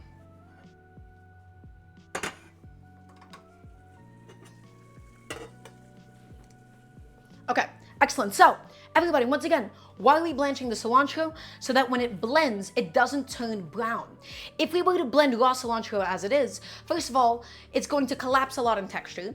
It's going to turn brown, it's gonna oxidize, and it's gonna lose its flavor. By quickly plunging into boiling hot water for just 5 to 10 seconds, shocking it in cool water, we will get this lovely cilantro that is so much more stable to be blended. But everybody, do not overcook the cilantro. Overcook it, and you will steep away all of its flavors inside of the boiling hot water. You will end up losing the flavor of the cilantro. You'll always lose a little bit, but you cannot overcook it. If you cook it past 10 seconds, you have made a mistake and your cilantro is over, okay? And that is not what we are in the business of doing. So, I have some lovely blocks of ice. I need to go ahead and get an ice bath ready to go for today, okay? Yeah, well, it's okay, Sue Dabs a lot. I appreciate the apology. Also, Splatter Booth, thank you so much for the sub. Thank you. Okay, so I'm gonna go ahead and grab a nice big old block of ice, and we're gonna fill this up with water. This is called shocking, my friends. What happens is, if we were just to take the cilantro out of the boiling water, it's like a mop. It holds onto the hot water, and it'll stay there and overcook. By making sure that we're instead plunging it into some nice ice cold water, it won't mop up any of the hot water, will immediately stop the cooking process, okay, my friends? So, block of ice, gonna get some nice cold water in here, and the tool that I'll be using for today is called a spider. This is a spider. Please invest in one. Can I please get a yes, chef? I love a spider. They're really, really amazing to have. Okay? This will let us scoop up all the cilantro without needing to pick around with it. Tongs, pasta spoons, those are all not optimal tools. In this case though, a nice little thing of tongs, my friends, goes a really, really long way. Okay, so I just want to make sure that my water is nice and ice cold. It's still a little bit lukewarm coming from the tap, so it'll take a second to catch up. Okay, use it today for blanching spinach? Well, I'm happy to hear that, trash can. So, stove, water boiling. Because I don't have that much ice water, I'm gonna do this in little batches. Okay, so everybody come take a look. 10 to 15 seconds is just like a rough approximation that I have. If you have less water, you need to do a couple of seconds extra. But my advice would be undershoot, don't overshoot. This is the kind of thing that you can undershoot on. If you overshoot, you lose all of that precious cilantro. So 1, 2, 3, 4, 5, 6, 7, 8, 9, 10, and out it goes. Out it goes immediately into the ice bath and agitate it. Agitate it so it picks up the cold water, my friends, so that it doesn't pick up any of the boiling water. Agitate it, get all the boiling water out of there, stop the cooking. That is all that you need to do to it. So, chef, I put my greens in and it immediately stops boiling. That's because you didn't have enough water in there. And that's okay. You do a couple of seconds extra. So yes, Tarina, it does because the heat dropped. Also, Sir Dabs a lot. Thank you so much for the sub. Thank you, thank you. Everybody ready? Water is boiling again. We have a hype train as well. Lovely to see it. Water is boiling, and 1, 2, 3, 4, 5, 6, 7, 8, 9, and 10. Out it goes into the cold water, my friends. And shock it and agitate it to make sure that it doesn't pick up any more of that boiling water. And that's it. That's all that we had to do to blanch Mr. Cilantro. We got it into the ice cold water. It has stopped cooking. It's not gonna overcook at this stage anymore. It is perfect and all ready to go. So, you can see that it's significantly wilted down. Right? It's the same exact idea as cooking spinach. We lose a lot of volume, but in exchange, it's a lot more stable of a product now, my friends. This bad boy is gonna blend up so much better. So, we can go ahead and just keep them on the ice bath until we're ready to use it. And that can just stay for a little bit. Does anybody have any questions about this process, about why we did this for the crema? The crema is gonna be happening inside of the blender. Okay, I'll go ahead and just set this bad boy behind me. So everybody, we have already done so much for today, but we have not finished any of our components. We're making 4 things in total. We're making esquites con tocino, we're making pico de gallo, we're making jalapeno crema, and then we're finally gonna be making the quesadillas for today. What other foods can you use that trick on? Punish mage, spinach, parsley, any fresh herb that you're planning on blending, right? Especially basil, 5 seconds in and out, so much better for pesto. Hi, Chef Cool Shirt. Thank you, Kaze. Welcome on in. Lovely to have you. And so, what are the different things that we've done so far? Okay, we have so far, I'll show you now. These are going to be the onions for the esquites. The esquites is the grilled corn salad. These are going to be the red onions going into the jalapeno crema for today. We've also successfully charred some beautiful corn, which is now properly cooled down. So we'll be processing all of that in a second. This is the base of the esquites con tocino. It's like it was actively grilled. Right? It's like it was really, really grilled over an open flame, but we did it at home with the power of our broiler. We've also salted some tomatoes. We're marinating some onions and some lime juice. So everybody, let's go ahead and finish the esquites now. Okay, we need to go ahead and shave the corn. We gotta go ahead and shave it. We gotta get all of those lovely, delicious, sweet kernels off and into our final salad bowl. So let's go ahead and begin that now. What am I going to need for this process? We're gonna need a bowl. We're gonna need a knife, of course. How does one eat a taco without spilling? Here on Queen, don't overfill it and also be okay with it spilling. Double it up with 2 tortillas. That's what I usually do. Okay, so that's there. That's ready to go. My cilantro has already shocked, so I could theoretically just put this onto a separate plate with a separate little bowl. And I'm gonna show you what I'm doing, everybody. I'm gonna show you a very, very nice method to shuck the corn, that is. And get it off that cob. So, bowl. We take a very, very small bowl, my friends. We take a small bowl and then we're gonna take a big bowl.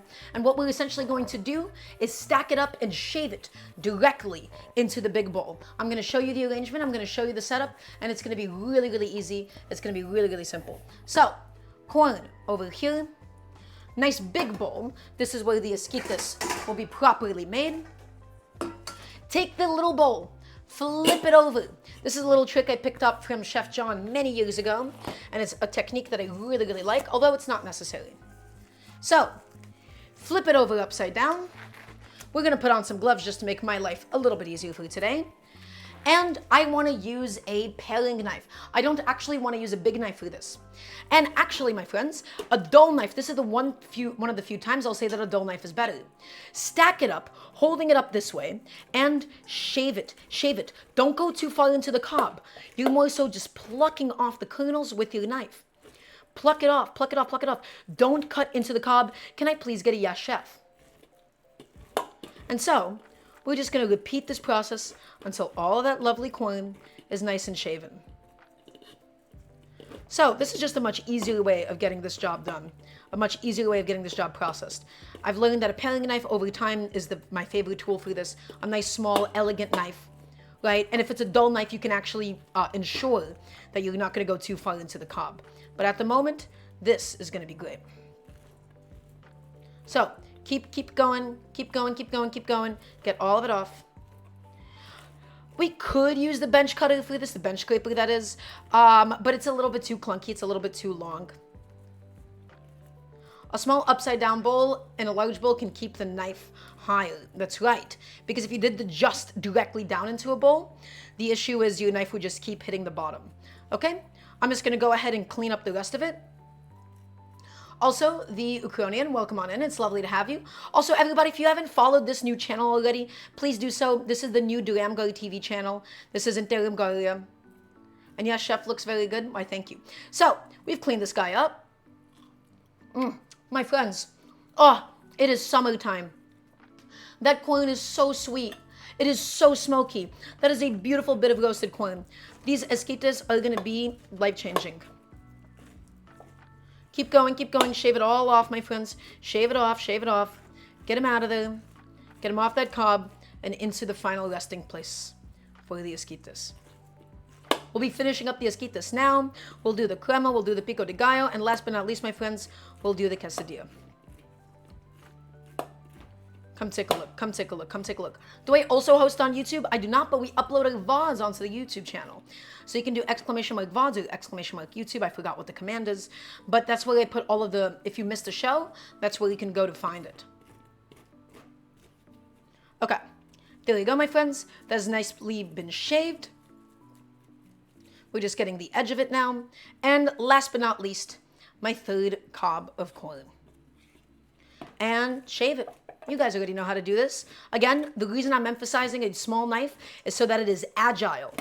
And you don't need anything too sharp, because if it's too sharp and you go in with too much force, you will shave the cob itself. The goal is to scrape against the cob. The goal is not to get any of the cob. The cob is crunchy. I don't have to convince you not to eat the cob of the corn.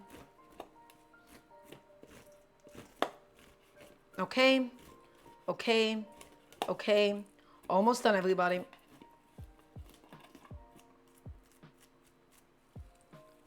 I don't have to tell you why not to do that, right? You don't, unless that's your thing.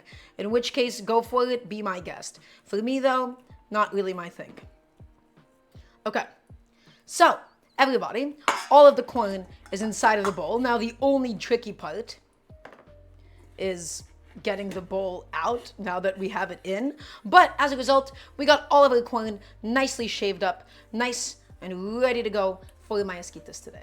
So we have to do the scallions. We have to chop up the bacon for this. I know it doesn't look like that much corn, but it's plenty. We're gonna get some scallions, some cilantro, some esquites. Wait, no, some tocino, excuse me, not esquites. I did have a bowl in there. That's right, Serena. Look at him. He's all ready to go. He's all done. And everybody, because we are now done with him, we can go ahead and throw him into the dishwasher. As always, when you cook at home, make sure your dishwasher is empty. Make sure your sink is empty. It makes your life so much easier. Grill pattern stovetop griddles, you could do that. It's just a little bit more difficult because the corn is so uneven. A nice thing about the broiler is because it is heating it through the air, it's able to get a little bit more of an even char on it. Everybody, beautifully seasoned corn. Really yummy, really delicious. Let's go ahead and get the red onion for this inside of the bowl as well. Okay, only a little bit of red onion just because I had some. The rest of the allium component is going to be the scallions. So, let's go ahead and process that now, my friends. I have some scallions. I keep them the same way that I do my other stuff, which is paper towel after I wash them, and we'll do whites and greens and all. Let's go ahead and get that down. And everybody remember, you can never have too many scallions. Can I please get another yes, chef?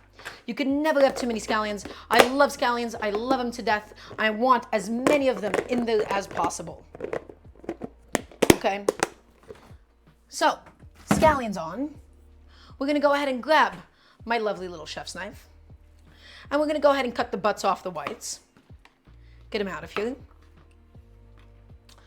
Okay, and I want everything to just roughly match the size of my corn. Okay, and so we don't really even need to cut them in very different ways. I just want very, very thin slices. Everybody, don't chop it, not vertical, don't cleave it. Use the full length of your knife to get beautiful slices, thin, thin rings. And that's what I want for today. Thin, thin, thin, thin, all the way through. Just like that, and slice it, minimal vertical force with a sharp knife. If you were just to sort of chop it down, your knife is gonna cleave out, you're not gonna get a beautiful slice, it's just going to give you a wedge instead of a nice evenly thick slice, my friends. So slice it, and slice it, and slice it, and slice it, and slice it. We'll do the cilantro, we'll do the jalapeno, we'll taste it, we'll adjust it. Sort of the Tupperware and paper towel, Shy Chica, let me tell you, any fresh herbs, anything that's thin, anything that's like thin and leafy, I think really, really benefits from it. So that's one batch of Mr. Scallion. We're gonna add that to the bowl. And as for my scallion whites, the scallion whites are a little bit more dense. And so what I wanna do is, I wanna just slice them in half lengthwise first. Just like so, I wanna slice them in half lengthwise. And then we can just go ahead and do the same exact kind of cut as before. So nice and thin, thin, thin, thin, thin little bits all the way through, my friends. This Esquites is gonna be delicious. It's gonna be so good. It's gonna be smoky from the bacon. It's gonna get that saltiness from that. It's gonna be nice and sweet from the corn, nice and alliumy from the red onions and the scallions. There's gonna be a little bit of mayonnaise in there to make it nice and creamy. Some lime juice for the acidity balance. This salad is so good. It is so good, and you really, really can't go wrong with it. So, and then we'll also get some heat in from the jalapeno. Everybody, my scallion is all nice and diced. All of it is ready to go for today. And into the bowl she goes. Lovely. Corn, red onion, scallions. Next, let's go ahead and process Mr. Jalapeno. I have no idea how spicy this jalapeno is. They're incredibly variable, everybody. Some days, jalapenos taste almost bland.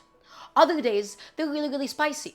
So, we need to first evaluate how spicy it is before we add in more. I'm going to be starting off with half a jalapeno today.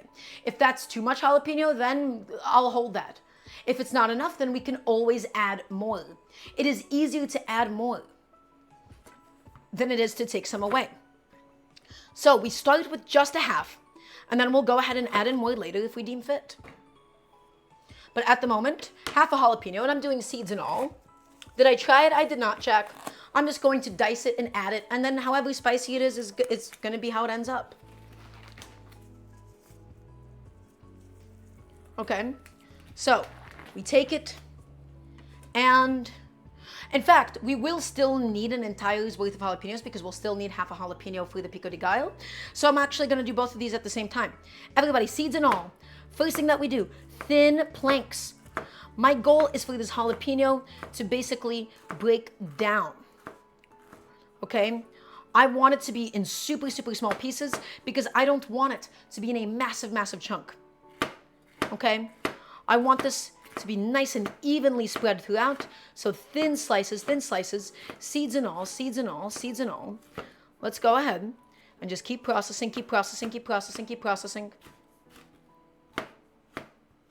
We're doing so much prep today. Today is just mostly all about the summery stuff. We got salads, we got salsas, right? We got some quesadillas. That's only going to be the real cooking thing that we do today. Okay? Everybody take it, stack it up, and remember, small dice. So Dabsalot, I do not own an air fryer. I do have a lovely new convection stove, just countertop oven, but I don't have an air fryer. Has anyone ever cooked with the Carolina Reaper here on Queen? And the answer is people have. There is just, to me, no point aside from like the novelty of it. Once you get to like a certain point of spiciness, it just becomes like a challenge and just a thing for people to feel better about themselves for doing. Some people it's a hobby, but there is no, for me, joy or romanticism in chilies that are so spicy that they become painful and you can't really taste anything afterwards. So for me, Like, of course you can cook with it. It's an ingredient. I just don't understand the reason to, aside from a novelty perspective. It doesn't function anything. Okay, so let's go ahead and get a few more of these little guys all diced. Nice small, thin dice, everybody. I don't want any massive pieces of jalapeno. Okay, because the goal is for this to flavor everything else that it is a part of. So small dice is key. Okay, I have a few little odd chunks, and it's okay if I go back through it a few more times. It's okay if my knife cut isn't perfect. Hope everybody's enjoying the show today. We were a little chaotic in the beginning. I was running out of space, and now I think we're doing a lot better off than when we started. But yeah, everybody, once again, if you'd like to support the cooking show, if you'd like to support what we do here, my goal is to be able to do this full time one day. And so any and all support on the Patreon would be really, really appreciated. Exclamation mark Patreon, or scroll down into the About section. I never want to run advertisements. I never want to take any sponsorships from awful cookware companies to try and take advantage of you guys. I'll never take a HelloFresh sponsorship or anything like that. I want to keep this completely free. All of my content will always be free. There will never be any subscriber exclusive content. I want to teach people how to cook at home, and I want to do so for free. Okay, so jalapenos, we're going to do roughly this much, and then we'll taste it and adjust it as needed. So that much goes in. The rest of these jalapenos will be for later. Okay, that'll be into the pico de gallo and otherwise. So we'll see how much of that we're even going to end up needing. So everybody, scallions, jalapenos, what do we have? Scallions, jalapenos, corn, red onions. We still need a few more components for my esquites. Next up, what we are going to need is going to be some lovely, beautiful, fresh cilantro, my friends. Because once again, you can never, ever have Mexican food without fresh cilantro. And we're going to need a bunch of it too. We're going to need a bunch of it too for the pico de gallo as well, my friends. As well as the crema, but that's already been blanched. So, cilantro out. And let's go ahead and take it off of the stems. This is a little bit of effort. This takes up a little bit of time, but it's all going to be worth it. Normally, I take off the stems. The reason why I didn't take them off of my blanched cilantro is because for that cilantro, it's all going to get blended up. The cilantro stems have a lot of flavor, but the texture kind of sucks. So, everybody, instead, we'll just go ahead and pluck those leaves. This will take a little bit. I could actually probably get rid of my gloves now. I put on the gloves for the chilies, just so I didn't hurt myself. So let's go ahead. Hold on, that's the wrong one. Let's just do that now, my friends. Hi, it's good to see you. Pluck the leaves, take your time, get it all done, get it all processed, and get those stems out of here. So if you have any questions, now would be the best time to go ahead and ask me. But yeah, here's my thing. A lot of the sponsorships that cooking channels, cooking content creators, or celebrities take, they're so flawed, and it feels so unethical, and it feels like such a violation of trust. One of the biggest and most egregious examples of this is the cookware company Hexclad. Hexclad launched onto the scene a few years ago when they got really, really popular because of their collaboration with Gordon Ramsay and all the people on TikTok. And they say, oh, this can do everything in one pan and you spend hundreds of dollars on it and you don't need it. But in reality, Hexclad is only kind of okay. The nonstick coating that it has isn't actually that durable for high heat. Its even contact of cooking isn't as good as it say it is. And a lot of it is just very clever marketing. And so what they do is you have people like Gordon Ramsay that are taking those kinds of sponsorships and oh man, it is terrible how it just takes advantage of you. You have the non-stick company that Marco Pierre White partnered with alongside Knorr, right? It's just selling you so much nonsense. I never want to take any kind of sponsorships. The equipment that I have, and I recommend it, is never out of a sake for individual profit. I recommend you things because that's what I use at home. I want to teach you how to cook at home. I don't want to take advantage of the relationship that we have built, of the trust that we have built. Is HelloFresh comparable to BetterHelp in terms of shady business practices? I don't know if it's as shady, but the issue with HelloFresh is this. It is selling you something you do not need. That is what capitalism innately is. It is convincing people to buy something, and it is creating new niches. HelloFresh is only sustainably affordable by people with six-figure tech salaries that think that they don't want to actually think about this and that it's somehow cheaper than going out. HelloFresh is not only really expensive, they give you incredibly mediocre quality ingredients. Okay? Additionally, it is so much plastic waste to get all of those things individually delivered to you. The sheer amount of waste, guys, it is ridiculous. It is ridiculous, it is ridiculous. And it is not sizable for people that take like different portions, people that like more or less. So it doesn't actually really service a need. I want to teach you all how to grocery shop. I want to teach you all how to cook and measure things. I want to demystify this so that you don't feel compelled to go along with things like HelloFresh. Things like Butcher Block, I will say I'm not so familiar about how their business model works. If it's cheaper, then great, amazing, right? But oftentimes it's just not. So I wouldn't be able to tell you. But yeah, I want to teach you all how to cook at home. I want to teach you all how to understand things. Things like HelloFresh. They don't teach you how to grocery shop. They don't teach you how to do a lot of your own prep work. They don't teach you how to wash your own produce. That's what I'm here to do. It intentionally keeps you down in a way, so whether or not it was intentional, it keeps you buying it. So, everybody, I need your full attention, and I need everybody to say yes, chef, right now, please and thank you. So, remember how I talked about cilantro, and the more that you crush it, the more that you process it, the more that it gets destroyed and the more that it oxidizes. Okay? We slice the cilantro. We don't chop it. We don't do. This is a cooking technique that I'm sure you've seen. This is called a rock chop, where they take their knife and they pivot it and they grind it against the table. That is a horrible technique. That is terrible for your knives, and in the case of cilantro, terrible for your food. Never, never, never, ever do that. My friends, you need a sharp knife, and we slice it. When you chop it, it cleaves outwards and it crushes, and you're using less surface area. But by slicing it, nice long, sharp knife, we get to keep it intact and the cilantro doesn't bleed all over the cutting board. So take your cilantro, delicately, gently hold it, not so gently that it flies away, but not so firmly that you crush its little brains out. This is a baby bird. You're holding a baby bird in your hands. Hold it gently. Okay? Take your little baby bird. Bundle him up with all of the cilantro, my friends. Bundle him up, bundle him up. Bundle up Mr. Cilantro, chirp, chirp. And then slice it, and slice the baby bird, and slice it, and use the full length. Don't chop it. No vertical force. Just pull, just pull, just pull, just pull. With minimal force, my friends. Let the knife do the work for you. Also, Sir Dabsalot, thank you so much for the 5 gifted. Thank you, thank you. Slice it and slice it thin. We're not crushing it. We're not destroying it. We are gently making surgical incisions. Surgeons, they don't take a big dull knife and they don't start hacking away at you until they're cutting through bone. Surgeons, they use nice sharp scalpels and they slice through it, my friends. They slice through it using the most amount of surface area on your blade possible. So, again, take it and slice it and slice it and slice it thin. We're going to pass it through one more time to get rid of any big chunks. And you can see it's not turning brown. It's not oxidizing. It's not turning into a mush. We are respecting the cilantro. Nice and fresh, nice and intact. This is going to be both for the Pico de Gallo as well as my Esquites. Oh, hello. Get back in there. There you go, my friends.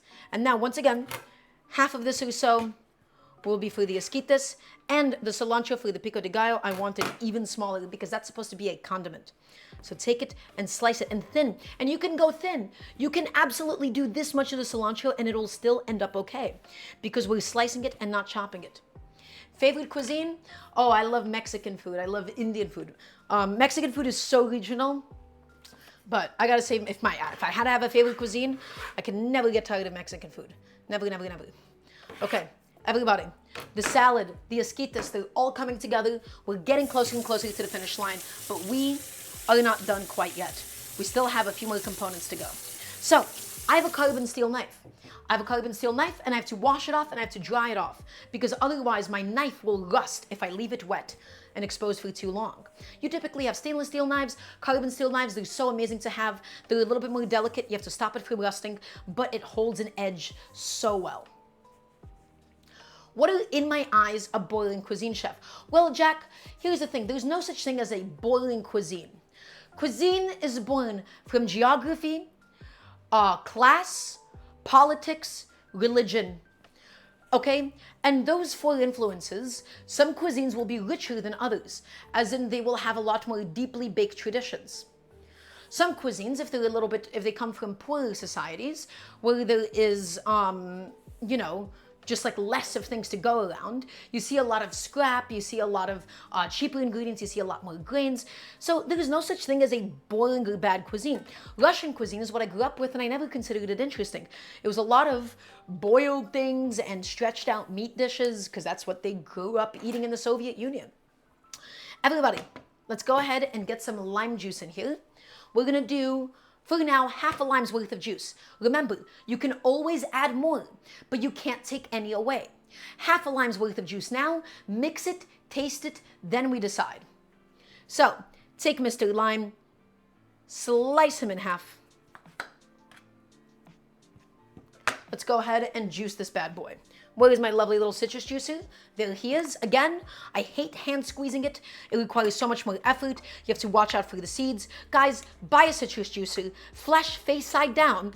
Contrary to popular belief, not like this. It'll splash up. Flesh side down. Take it, squeeze it, and get all that beautiful, sweet, acidic lime juice inside of your Esquites, my friends. We're almost done. We're almost done. Last but not least, we're going to go ahead and get some cotija cheese. So, this, my friends, is cotija. Cotija is essentially just a very, very basic, like, dried cheese. It's really similar to a drier crumbled feta. If you don't have access to cotija, you can absolutely use feta, and it's okay. Cheeses are very interchangeable. Guys, there's not that much difference in regional cheeses as one might think. They're all really similar in their production, and then it's just how long it's aged for, what kind of milk it's used. Those are the stuff that's different. You can absolutely go in between cultures for the cheeses that you use. So, let's go ahead and get a nice generous amount of cotija inside. If anything I had to compare it to, it's really similar to like the green can Parmesan. That's what it's like really, really similar to. Which feels funny to say, but it actually is. Next, everybody. Cotija inside. I almost forgot about the bacon. Don't forget about Mr. Bacon though. We're gonna go ahead and get this bad boy all chopped up and all processed for today. I might leave 2 pieces of bacon for something else later on. Let's see, 1, 2, 3, 4 lovely chunks of bacon, my friends. And all that we need to do is just go ahead and crumble it up. Nice small pieces. It's gonna be nice and crunchy inside of the Esquites. I love this dish. I love this dish to death, my friends. It is so yummy. It is so summery. It highlights sweet corn. It's got nice smoky bacon inside of it. You really can't go wrong with Esquites. Let's get that bacon. Let's cut them up. It's nice and crispy. Nice and crispy. Nice and crispy. Almost done. A little bit more. And so, we don't actually need additional salt. The cotija, similar to feta, is already salty. The bacon is really salty. The corn has already been seasoned as well. If we add any more salt now before tasting it, we won't actually know if it was seasoned enough. I'm going to take a bet and tell you that it was seasoned enough, given all of these other salty components, my friends. So, know your salt. Know which ingredients naturally have salt. Cured meats and cheeses are the biggest offenders of this usually. Know your salt, and you won't over-season it. I need another yes, chef, please and thank you. Bacon. Take it, scoop it up, into the bowl it goes. We're almost done, my friends. We're almost done. The last component is gonna be a nice generous spoon or 2 of some mayonnaise, and that's gonna make it nice and creamy and nice and delicious. So, where's my mayonnaise? I've had it sitting out, probably not for the best, but that's okay. Some people, they do chili powder on top of theirs. I'm keeping mine really simple today. So, 1 nice big generous spoon of mayonnaise, my friends, and mix it in. Let's mix all of this in. Let's mix the cilantro and the jalapenos. I forgot some garlic. That is the last component that we'll add in. We'll get to that in just a second. Really want to make sure that we have garlic for this. But these are my Esquites, my friends. Cheesy, bacony, spicy, nice and allium-y, fresh from the cilantro. This is some serious business. Chat, do we mess around? I'm gonna need to hear a nice no, chef, please and thank you. We don't mess around. This is the real deal.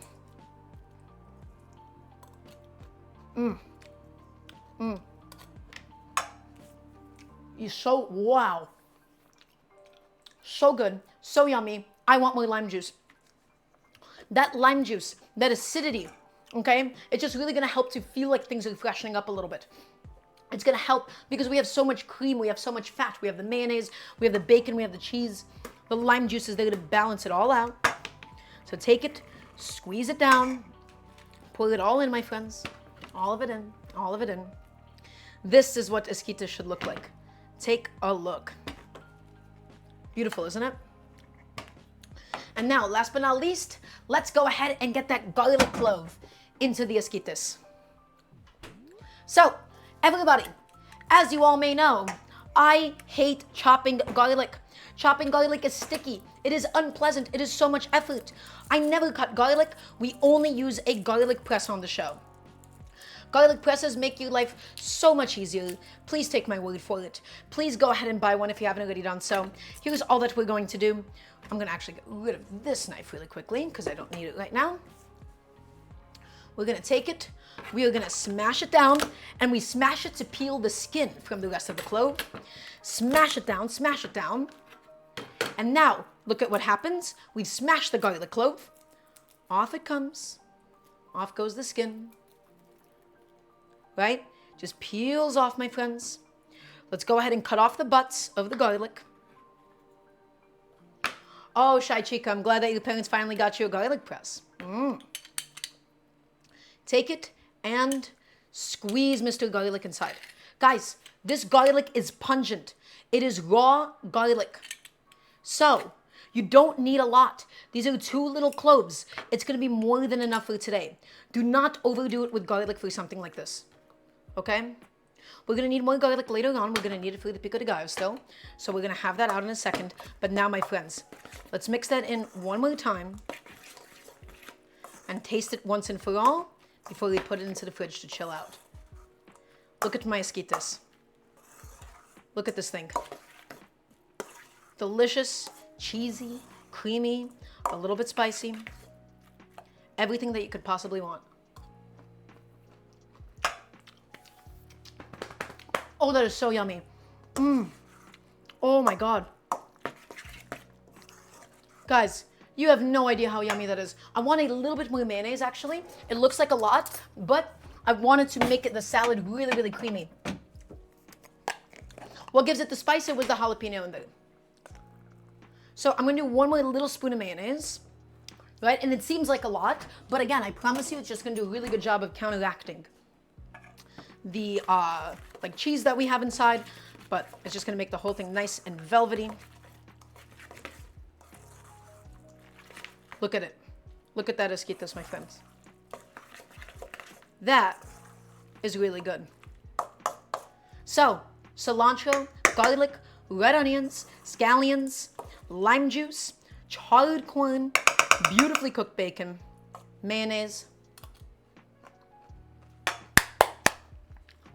sweet, crunchy, spicy, herbaceous, smoky, salty. That is beautiful. If you are not making esquites, you are making a mistake. That is delicious, my friends. That is so good. That is so yummy. That is so, so, so wonderful. Look at it.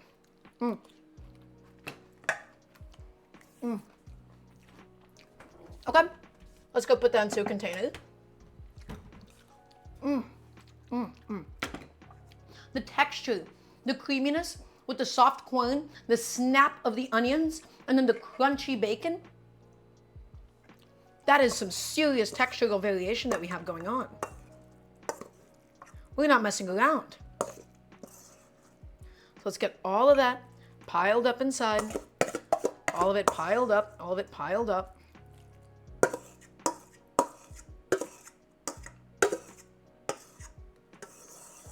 And I'll be using this bowl for the pico de gallo, just to make my life a little easier in terms of the amount of dishes I'm making. But,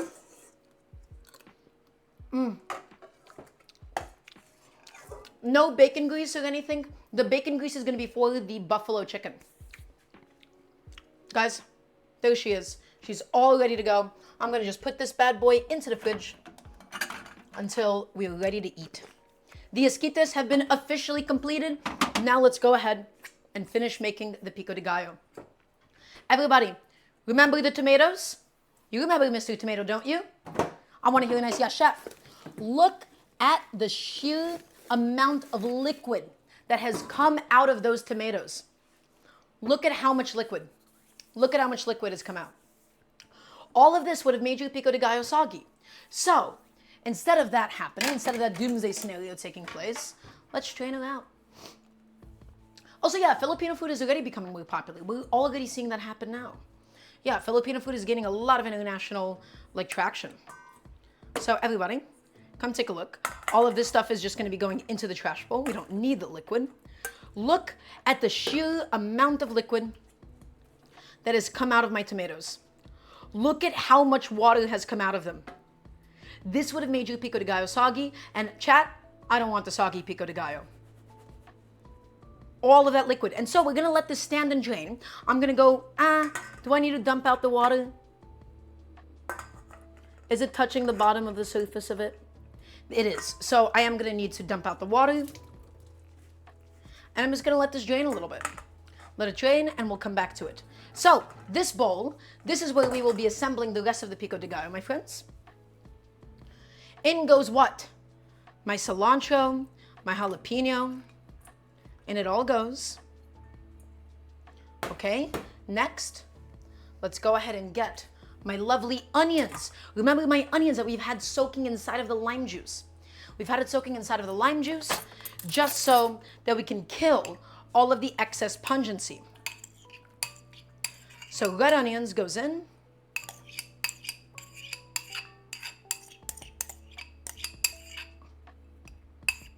But yeah, we've made Filipino food on the stream a few times as well. The issue is, it's just not a cuisine that I have a lot of the pantry staples for. But I love Filipino food. It's so yummy. Okay, red onions, lime juice, cilantro, jalapeno. Next, what do we need, everybody? We're gonna need some more garlic. This is a very, very small quantity, okay, of pico de gallo that we're making for today. So we only need one big clove of garlic. Everybody, the more that you crush, process, chop, mince, the more that you destroy garlic, the more pungent it becomes. So, because of the fact that this is going through a garlic press, that is at peak pungency. It can't get more chopped up than that, okay? So take it, smack it down, smash it, peel it up, just so that we can peel off the skin, cut off the butt, and everybody, handy dandy little garlic press as always, because you know I can't go without it. Chef, can we soak the onions in the salty water? You can, except it doesn't actually matter as much for the onions. It matters more so for the tomatoes. Although with cilantro, you can do that. You can do that with anything. You can do it with onions too, but in the case of the onions, I don't actually deem it all that necessary. So, everybody, my garlic has officially gone in. And last but not least, we're gonna need just a little bit of salt for the pico de gallo because the tomatoes are salted, but this stuff isn't, okay? A little bit of salt. My strained tomatoes, everybody, we've strained them of their liquid, goes into the bowl and just mix it up. Mix it and taste it. Mix it all up. This is my pico de gallo for today.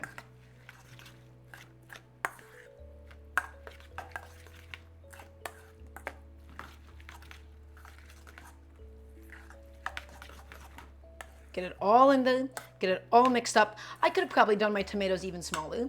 Also, just the other guy, welcome on in. And everybody, we gotta taste it for seasoning now. The tomatoes are seasoned, we gotta taste for spiciness. We wanna see if we want more jalapeno. We wanna see if we want more lime juice. We gotta taste if we want more cilantro. But I have a feeling that this is gonna be perfect on the first iteration. Ready? So, pico de gallo, take it.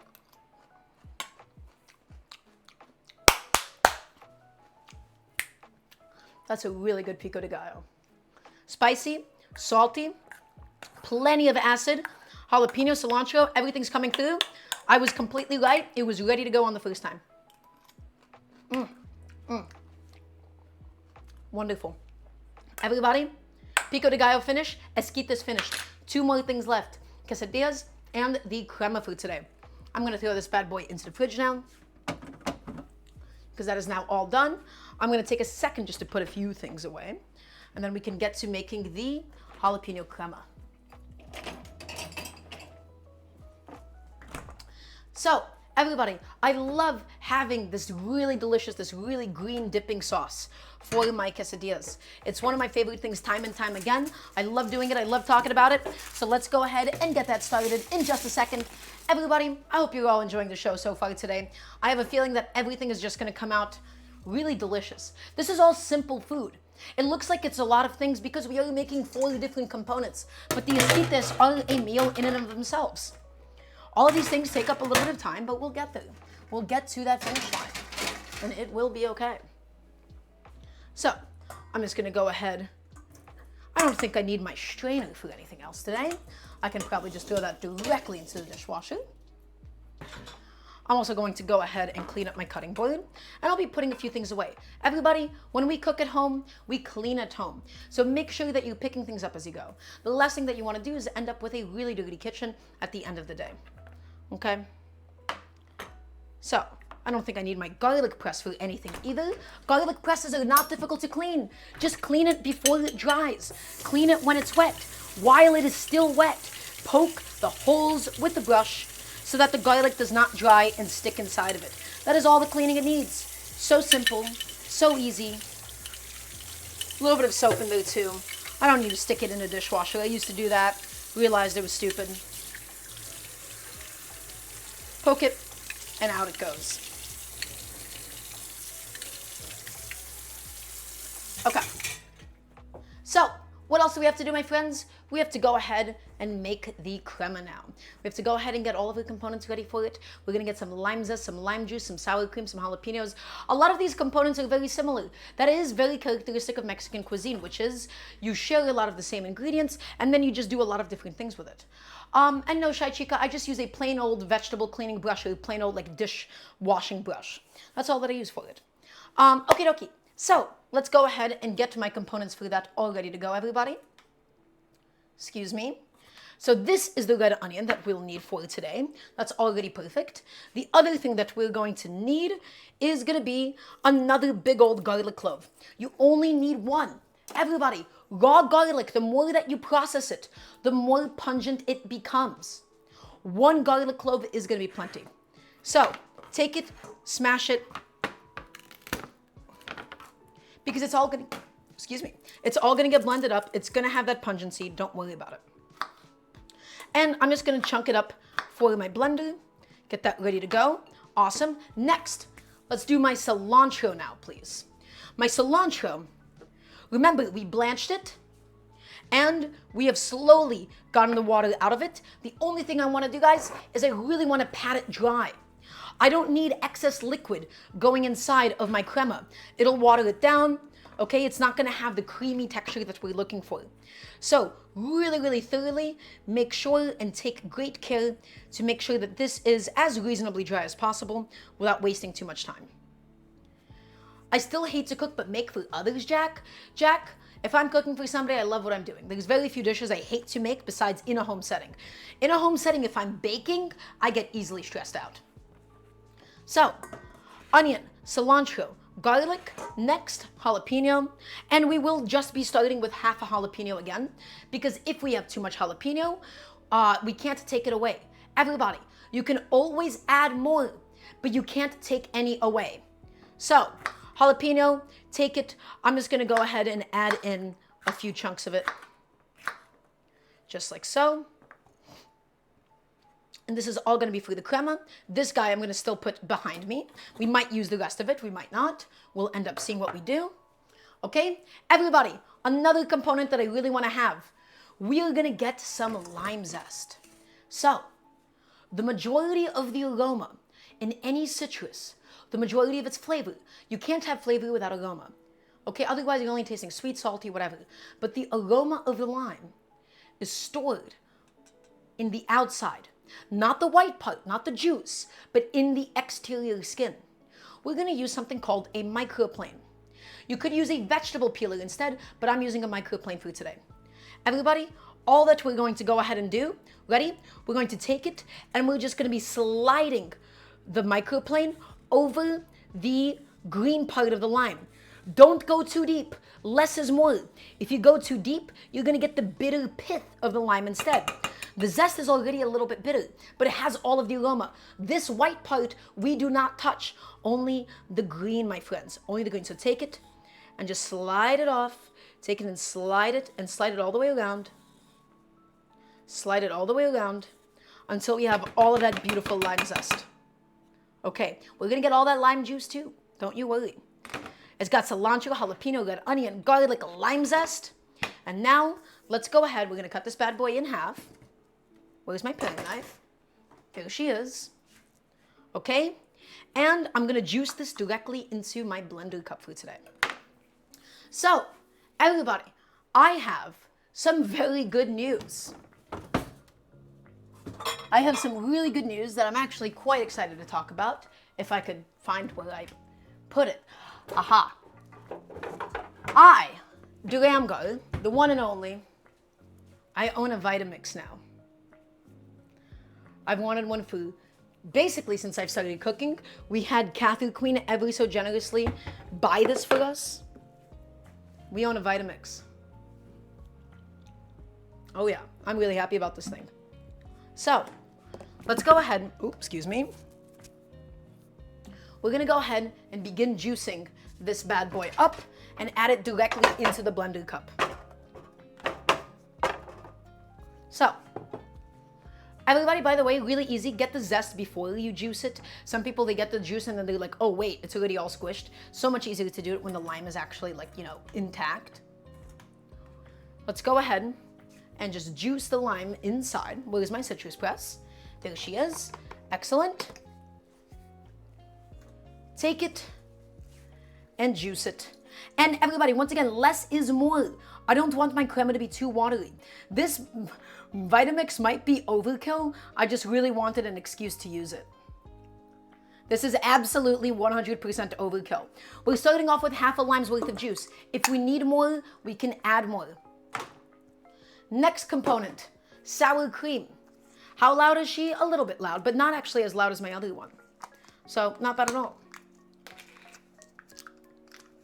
Everybody, sour cream. And I'm not measuring. This is a home cooking show above all else. This is a home cooking show. I fundamentally refuse to measure things here unless it's absolutely necessary. We're gonna do, I don't know, a big old glob of sour cream just directly in. Come on, buddy. In you go. Thank you. Oh, this is absolutely overkill. I could have used something a lot smaller. This is so much volume for no reason. And then goes in all of my solids. My lime zest, my garlic, my jalapenos, my onion, my cilantro that has been blanched. It all goes in. And let's go ahead and just tighten up our lid on this bad boy. Make sure that's on right. That's not going anywhere. Awesome. Everybody, Vitamix. Grab them, get them on here, get them ready to go for today. Plug them in.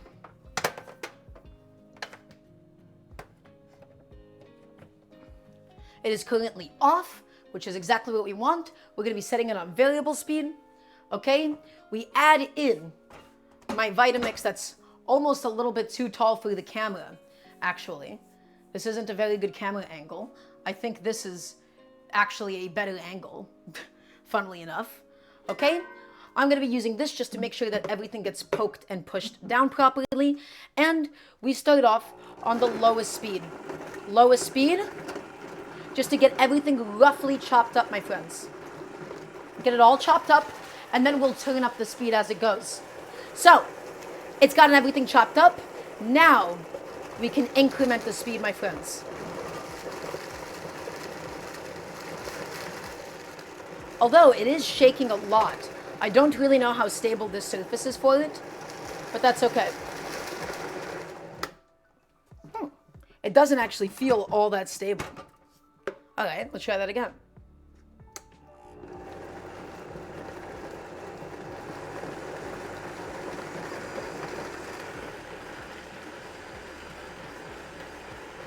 Turn it up, my friends. Turn it up, turn it up, turn it up.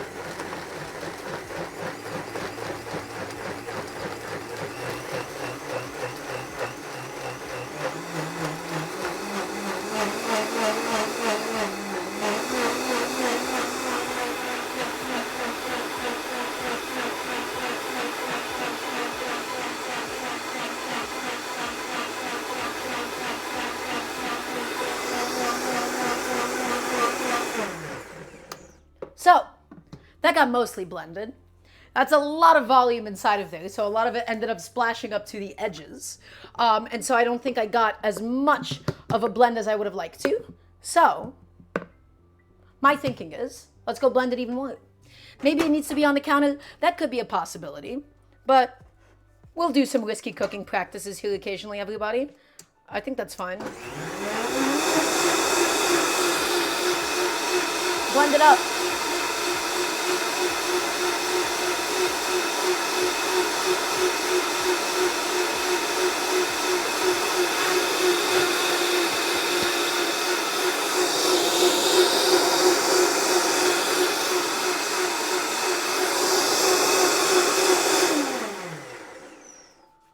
Wow, that did a really good job. That definitely blended it. That is my first time using my new Vitamix. So, I think I'm actually quite pleased with how that came out. Okay, lovely. The only thing is, this device, the tamper, it's a little tricky. It's a little annoying to take out like that. Ooh, there is one thing I did forget. I did forget to add a little bit of salt at least. So we're just gonna add in some salt and let it blend it back in. And then we'll take it out and she will be perfect. So, little pinch of salt, and then just combine it with the salt. A little bit of salt, little bit of salt, and just mix the salt in.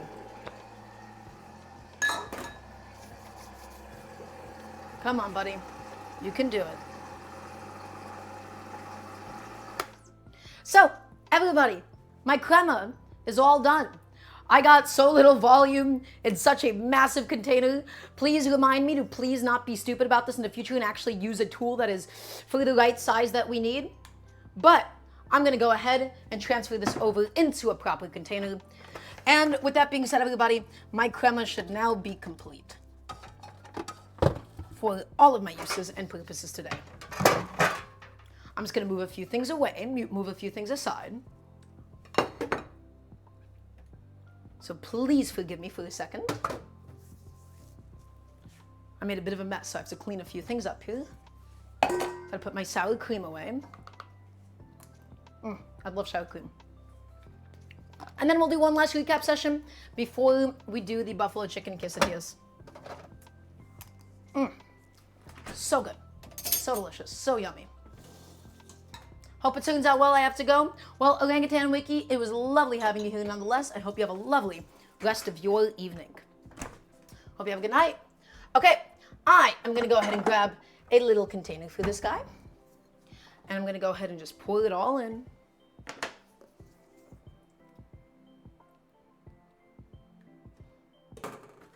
Get him in here.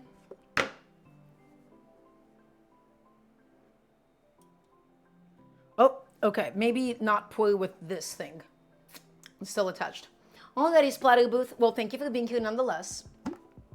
I think I should probably remove this device, if anything. And there you go. All of my beautiful crema.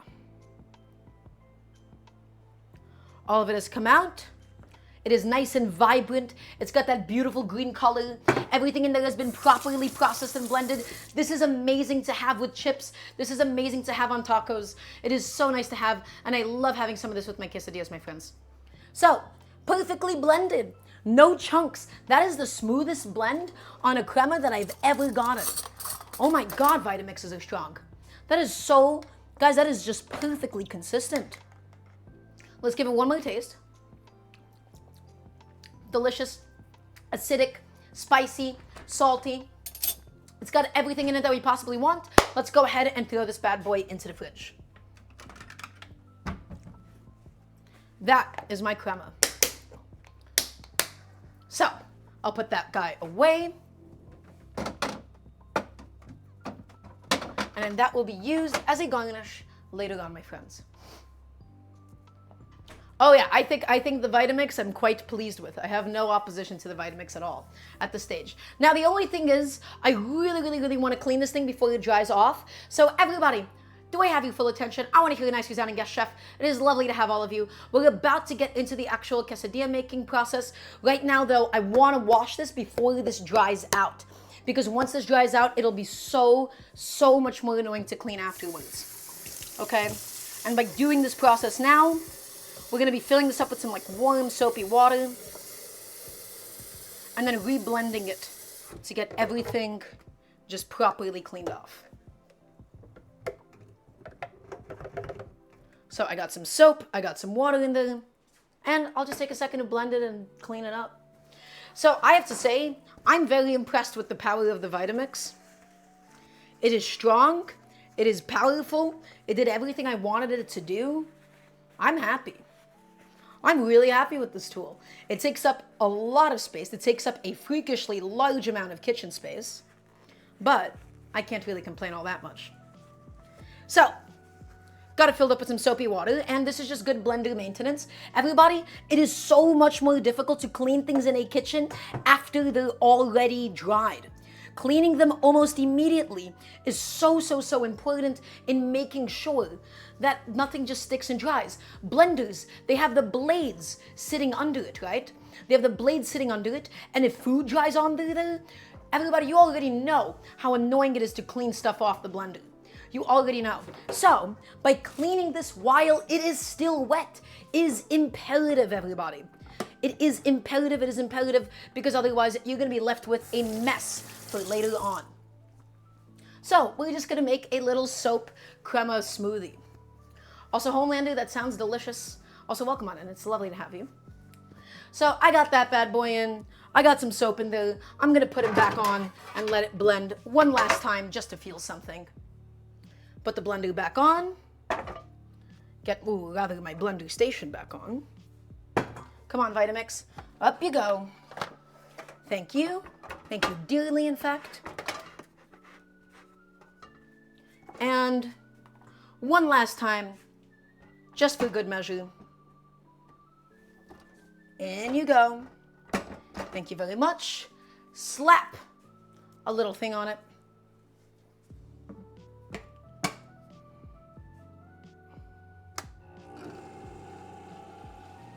Chef, American or Swiss cheese in you guys is better to cook with. Jack, they're two different cheeses. They're two different things. They serve different functions. It's so difficult comparing them. So, let's blend it, my friends.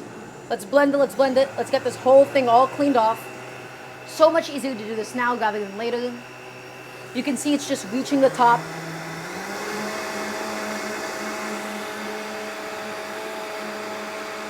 Nice and easy.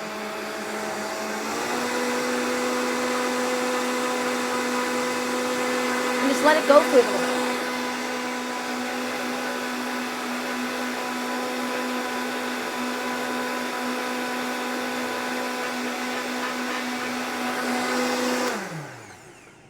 Okay? I am going to say with confidence that the soap did its job. Everybody, I'm going to take a second to rinse it out. Everybody, thank you so much for being so patient with me throughout this process. I know this part's a little bit annoying. I know nobody really wants to see me clean the kitchen. I know that you guys just want to see me cook. But this is what it means to cook at home. Do this now, and you will thank yourself in the future. Look out for the future you. Make this job easier, my friends.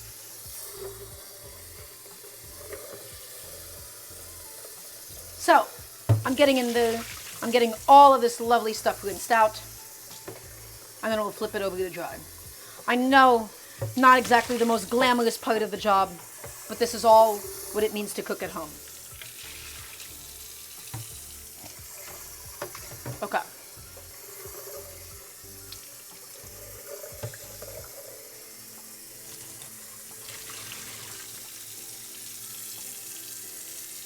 Okay, and I think we did a wonderful job of cleaning it. The only thing is, I swear I see a cilantro stem stuck under the blender. Oh, how did you get in there? There's a cilantro stem completely stuck under it. That's the only complaint I have at the moment, at least. Oh, he got like wound up in there too. Huh. I have truthfully no idea how to get him out. I think I got him. At least most of him. Okay? It no longer smells like the crema. I no longer have any visuals that there was ever anything green inside. Guys, I have to say, I am really, really happy for it. Also, Huron Queen, thank you for stopping by. Thank you for being here as always. Lovely to have you. Okay, and I'm just gonna stack this over like this and let that dry off. Everybody, we have gone so far. We have done so much work for today. We've made this beautiful Mexican corn salad called Esquites. We've made a pico de gallo. We've made this incredible jalapeno crema. Is everybody still watching? I need to hear another yes, chef, please, and thank you. Last but not least, it is time for us to shred the chicken, shred up the cheese, combine it all, and make some really, really beautiful quesadillas.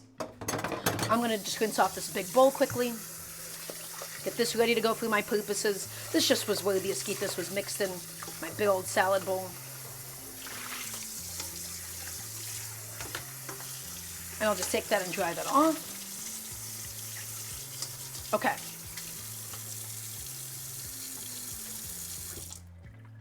So, my entire inspiration for today was I had the leftovers from my roast chicken.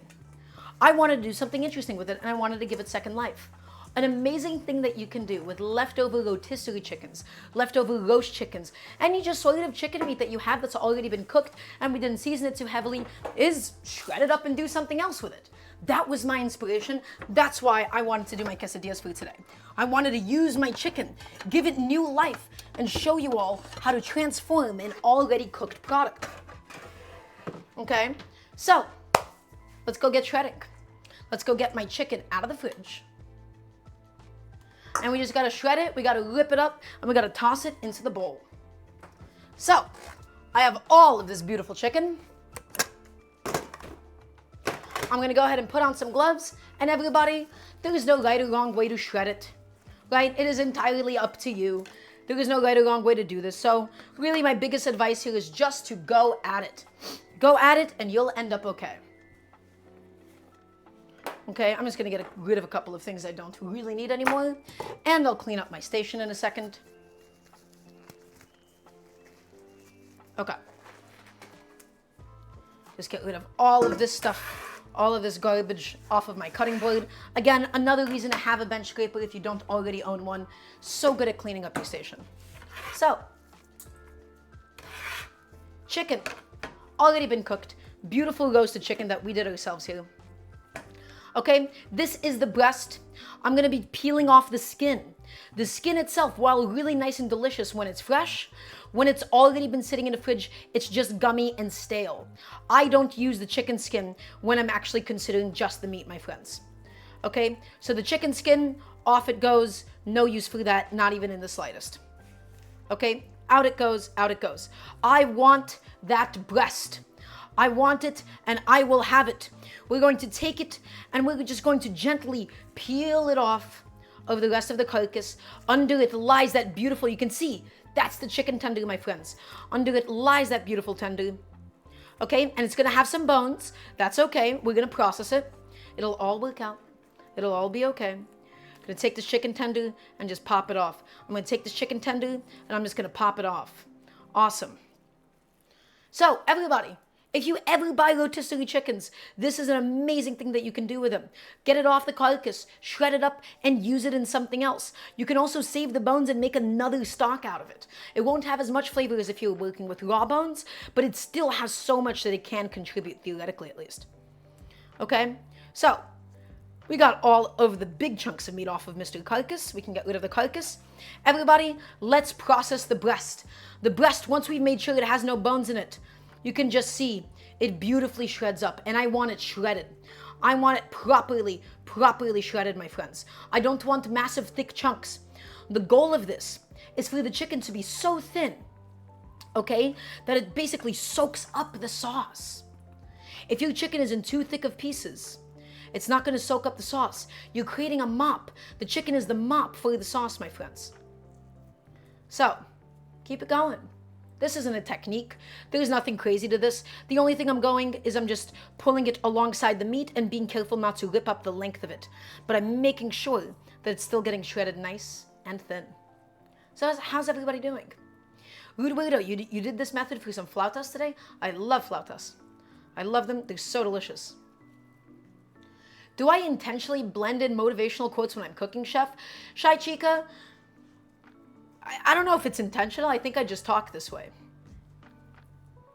I think I just talk like that. I do this all the time in my regular conversation. Ooh, let's get all of that into the bowl. You guys, you can still see how juicy this chicken is. This chicken, I was really proud of how I cooked it through. So moist, so tender. But hey, even if your chicken is dry, shredding it and mixing it in with a sauce is an awesome way to salvage overcooked chicken. My chicken will never be overcooked, though. I would never do that. But in a hypothetical, it would be a nice way to salvage it. But not me. I'm different. Okay?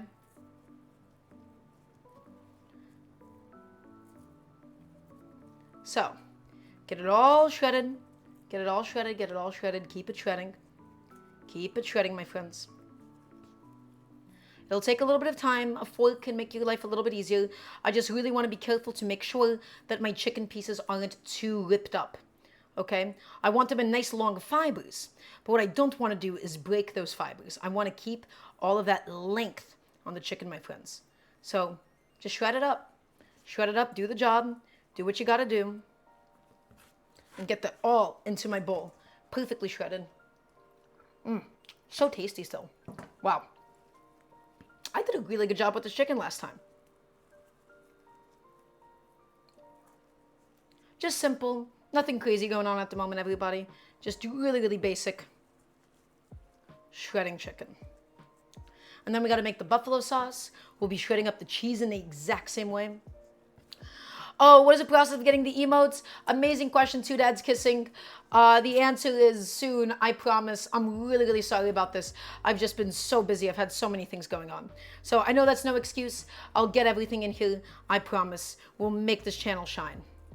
We will make it happen. All right. Keep going. Keep going, keep going, keep going. Just keep shredding. Yeah. This would be a lovely time to ask me questions if you got any. Otherwise, we'll just be doing this for a while. Nothing crazy, nothing technical here. This is all just the process of shredding it.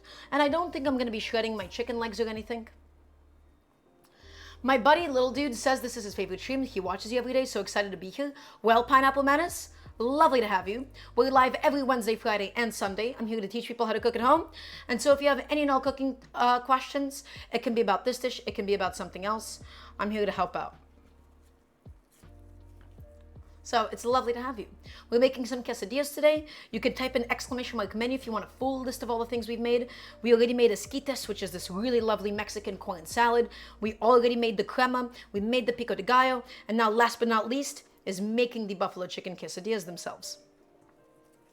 So just processing, tearing all of it up, shredding up this chicken beautifully. And yeah, I'm only going to be doing this one chicken breast worth because this is a really, really huge chicken breast. And a quesadilla at the end of the day is still about the cheese. The meat is not meant to be the star of the show. Okay? It's all about beautifully shredded, beautifully melted cheese. Okay. And we're almost done. When did I realize I wanted to teach others how to cook? Amazing question, Shy Chica. So, I'll give you a little rundown. I've been cooking for a very long time. I've been cooking since I was 7 years old or so. However, I don't think I actually got very good at cooking until I was 16 or 17 because I realized I was lacking philosophy. The food I made impressed people, but it wasn't meaningful food. I realized I wasn't actually contributing to anything. All that I was doing was making food for a party and impressing people every so often. I wasn't spreading my information. I was just doing it purely for the ego validation aspect of it because I love it when people tell me how good of a job I'm doing and nothing else. And sure, I like cooking for people, but I realized that I lacked philosophy. I had so much knowledge. And then that was the point that I realized this will die with me unless I find a way to be able to spread it to others. I tried to do a few projects when I was younger. I tried to do a few content projects and never worked out because I was always doing it for profit. I did it with the completely wrong mindset. I did it with the completely wrong intentions. I realized I wanted to help people around when I was 17 or 18 with this. And then I only finally followed through on it just about a year and a half ago. And so I've realized, you know, above all else, I want to impact people's lives with this thing. So a year and a half ago is when I really started the process of at least trying to figure out what I wanted my cooking show to look like, what I don't want it to be, why I don't want sponsors, all this and that. Right? Ooh, that is one beautifully shredded chicken breast. I'm just getting rid of any lingering massive pieces, and we'll go ahead and make that buffalo sauce. And all we have to do is just heat back up the bacon fat, heat up the red hot, and that's it. I'm doing a great job? Why, thank you. My goal is for this to be a full-time cooking show one day. You know, so getting there as close as I can. Everybody, my chicken is all shredded up for today. It's going to get treated with some sauce, so don't worry about how. It's actually not bland. It's nicely seasoned stuff. So good. Okay. Everybody, let's make the buffalo sauce. Let's come to the stove. I need to hear yes, chef. I need to make sure that everybody's listening to me right now. Buffalo sauce is two things: Frank's Red Hot and butter. It is intentionally minimalistic. You're supposed to taste the sauce. You're supposed to be able to taste the butter. You're not supposed to put a million things in there. I am not using butter today though.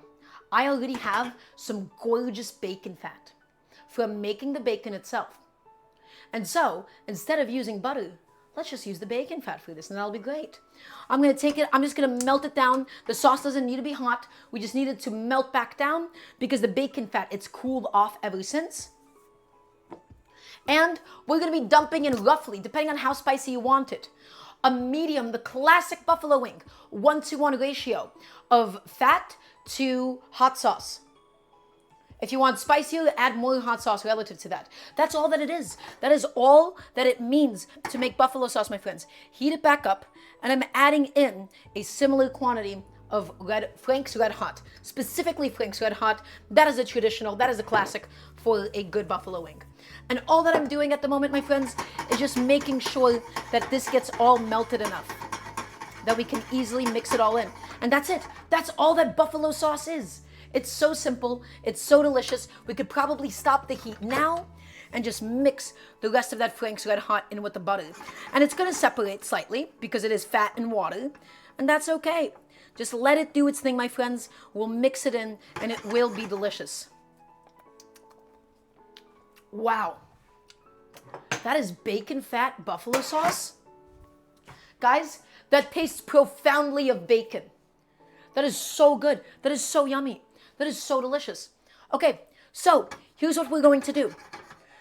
Before the sauce starts coagulating again, before the fat gets so cold that it congeals, we'll be mixing it into my chicken. We don't want to mix it into the cheese because if we poured warm sauce over the cheese, right, it's going to melt the cheese instead and it'll be a little bit weird. So we add in the sauce now. We add in the buffalo sauce. I'm not measuring anything. It's going to be one greasy chicken today, and I'm okay with that. Frank's Red Hot and bacon fat going in.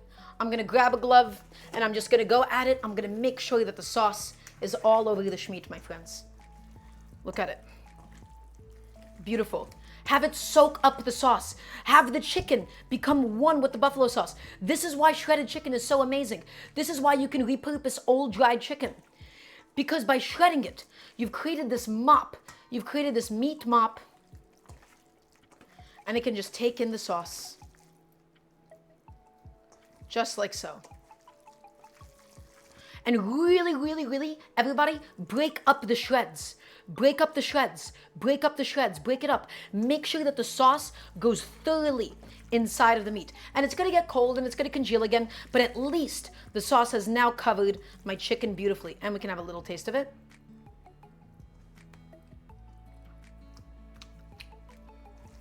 Guys, bacon fat buffalo chicken. Amazing. So Jack, you ask me, as someone with social anxiety, since I'm a little, how do you do it? I mean, streaming, I get choked up just thinking about it. I'm impressed by you doing it. I have social anxiety in some specific social scenarios. Here's the thing, Jack. I love attention. I've always loved attention. I was on a cooking show. I did stand-up comedy. I'm a professional esports commentator. I love the feeling of live pressure. I love being made to perform on camera. That stuff is always so fun to me. Okay? So really, I don't know how to say this other than I like the attention. I like it when people listen to me because I have valuable things to say. I'm very confident in the things I have to say. I'm very confident in my ability to analyze food. And I want people to hear me. And so I love it when people listen to me as a result. I really do. Guys, this is the start of the quesadilla for today. This is some beautiful Oaxacan cheese. So, this is the cheese that is traditionally used for the quesadilla. Oaxacan cheese, you can typically find it in your local Mexican or Latin American supermarkets. If you can't find it, mozzarella, Monterey Jack, cheddar, anything will do. Any good melting cheese. We're already breaking tradition. You can use whatever you want. We're going to be shredding this in a really similar way to the chicken, right? This is basically one big old protein as well. So, we got to shred this guy up, my friends. We got to shred him up, and we've also got to mix him inside. Look at that beautiful pull on the Oaxacan cheese. Look at it. We just tear it up. Just tear it up, my friends. It's like string cheese. It's like a low moisture string cheese. String cheese would always be amazing for quesadillas. Surely did, Shy Chica. And everybody, by keeping these strings really long, what happens is when it melts, we're going to get something very oozy. We're going to get something very creamy. It's going to form these big, long, beautiful strands of cheese, my friends. I'm really excited about this. So tear this just like you did the chicken. Look at that. Beautiful little strands. Just like so. Nice and thin. Because if it's too thick, you're going to get a big glob, big rubbery thing of cheese. And that is not what we're looking for. Have a little bit as a snack. Okay, this piece is a little bit too long, so I can just sort of chunk it off like that. And keep shredding it. Keep shredding it. And I really just want like a little bit more cheese than I have chicken, volume-wise. There's no exact ratio that I'm going for, though. All of this is by vibe. All of this is purely by feel.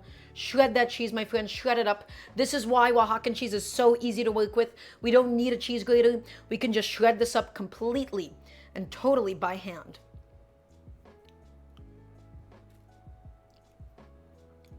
Oh, these quesadillas are going to be amazing. Just you wait. And then we got to mix up the filling. We got to heat up the pan, fry it in some oil, and then it'll be perfect. Trina, if you're at a party right now, go party while you're watching the cooking show.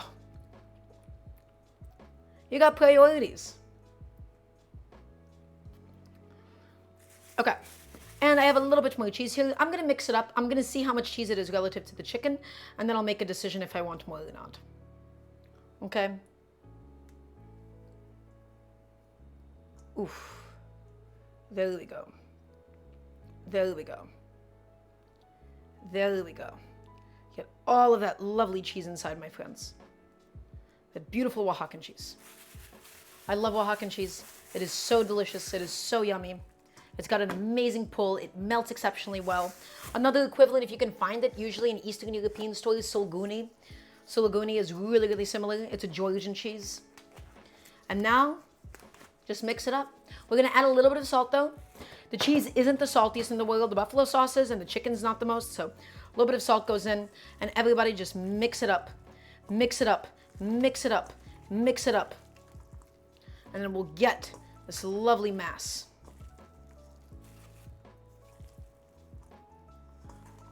Buffalo sauce made from bacon fat, perfectly shredded chicken, and then Oaxacan cheese, my friends. These quesadillas, they're gonna be special. So really break up the structure of the chicken. Make sure that the cheese is getting all the way around it too. Give the cheese some love. You just don't want massive chunks of only chicken in there, my friends. So get them all mixed up together. Get it all mixed up. Have them become one. The cheese is the glue that'll hold it all together. The meat is the basis of it all. Okay? So come take a look at this. There she is. This is my quesadilla filling, my friends. It's so flavorful. It's a little bit spicy. We got that buffalo chicken. We shredded it up. And now it is time to assemble and to cook.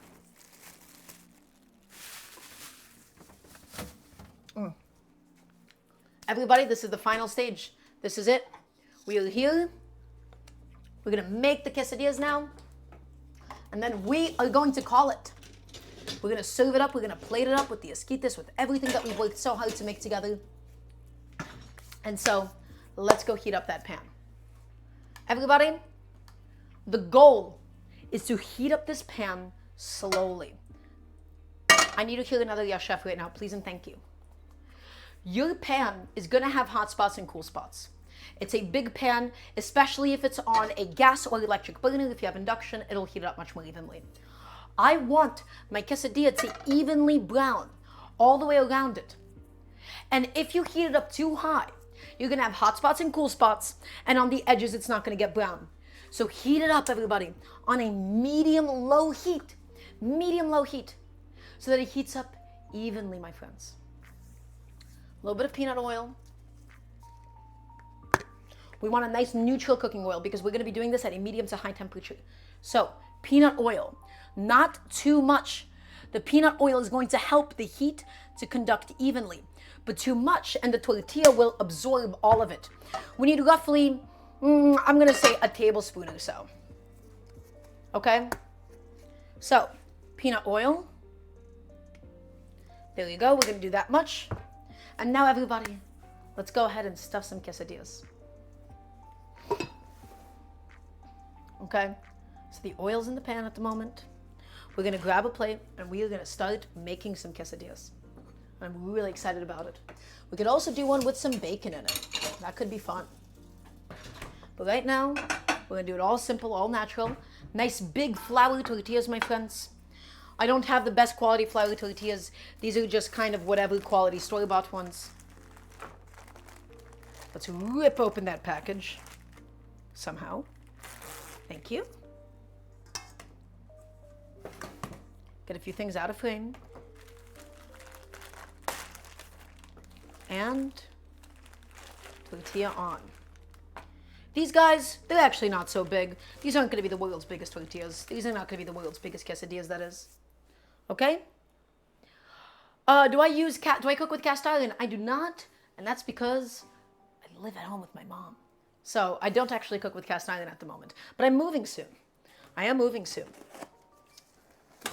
But otherwise, I would love to cook with cast iron for my quesadillas. Everybody, we're going to go ahead and spoon in some filling, fold it over. There's no science to this other than if you overfill this, it's not going to heat up inside. The theory of this is the same exact as a grilled cheese.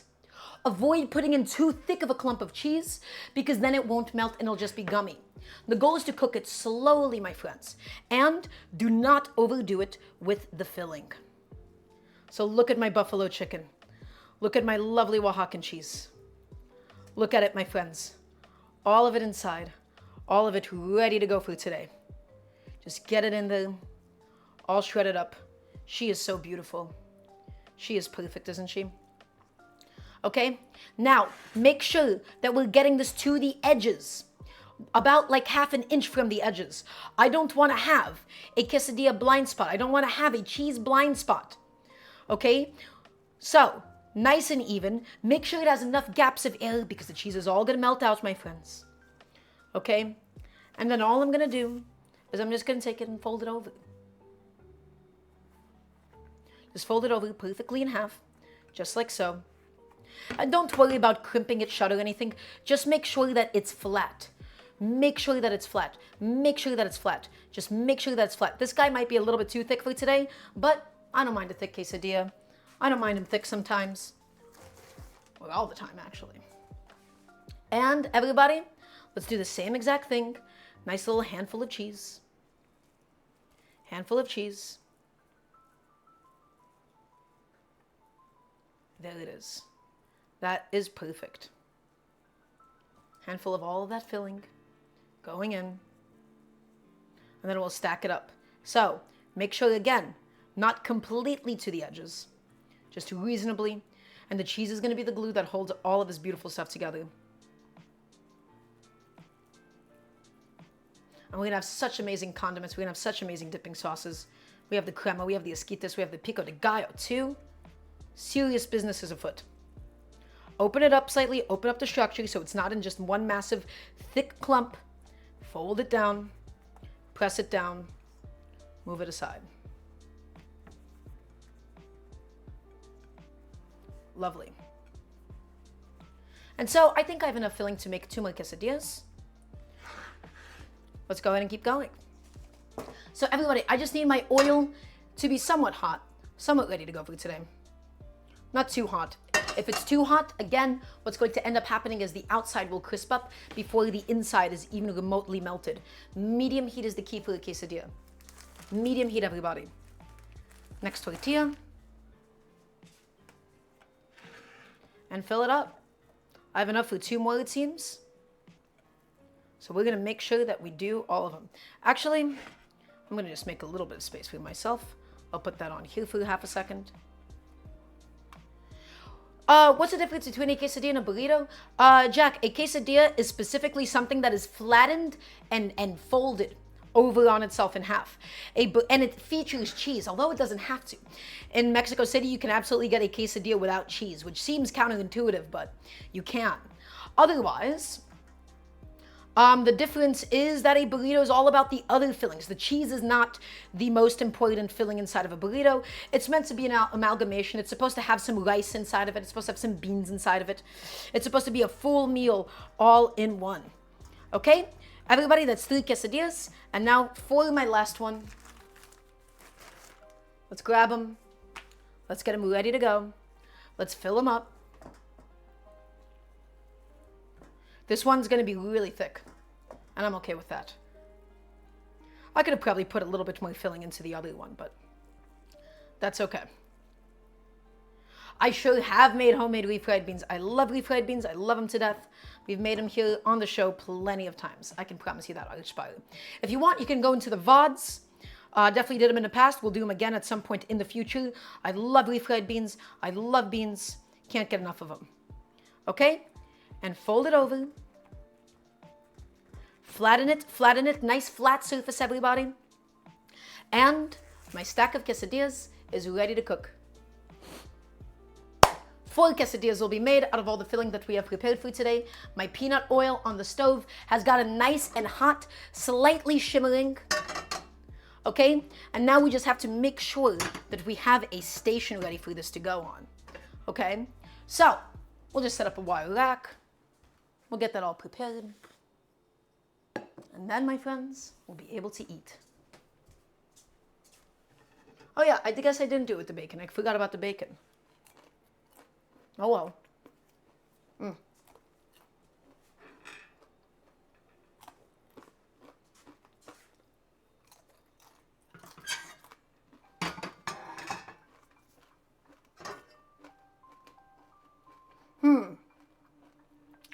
Maybe that is a little too much oil.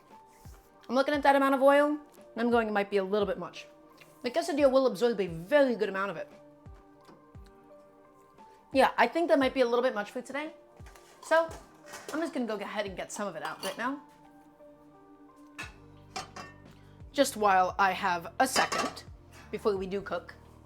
And so again, we just need enough to evenly brown the quesadilla, but too much and it will soak up too much fat. We don't need it to be exceptionally greasy, my friends. Okay, so just enough to generously cover the bottom of the pan. Get it nice and hot, nice and medium high. And now we gotta make it.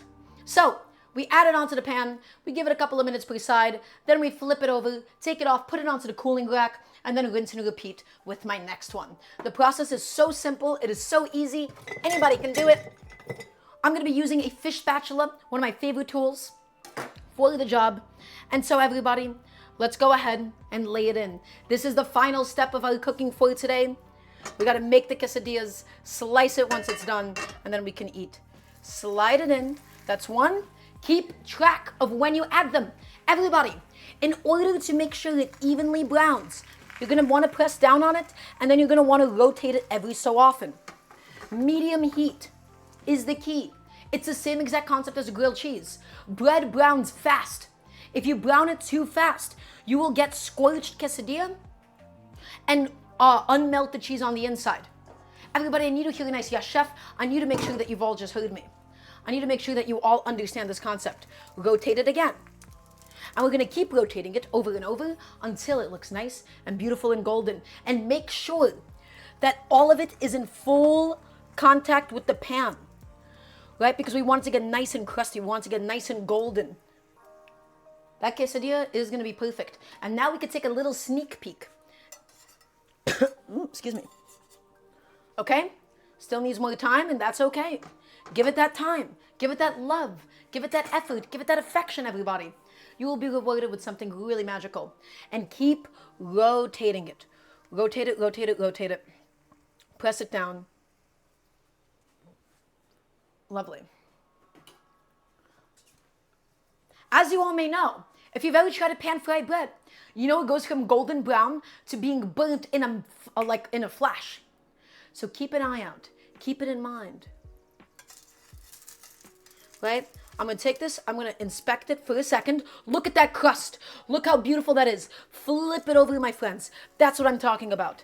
Let's go look at the other side. That is a nice, gorgeous, even golden brown. Look at that crust. Look at that. Now, everybody, quickly season this with some salt. Medium heat is the key. Look at that crust. Look how beautiful that looks. Season the top of it with a little bit of salt at this stage because it'll stick to the hot oil on the quesadilla. Flatten it, press it down slightly, and rotate it. The top of it is going to be hot now. Try to press down on those edges.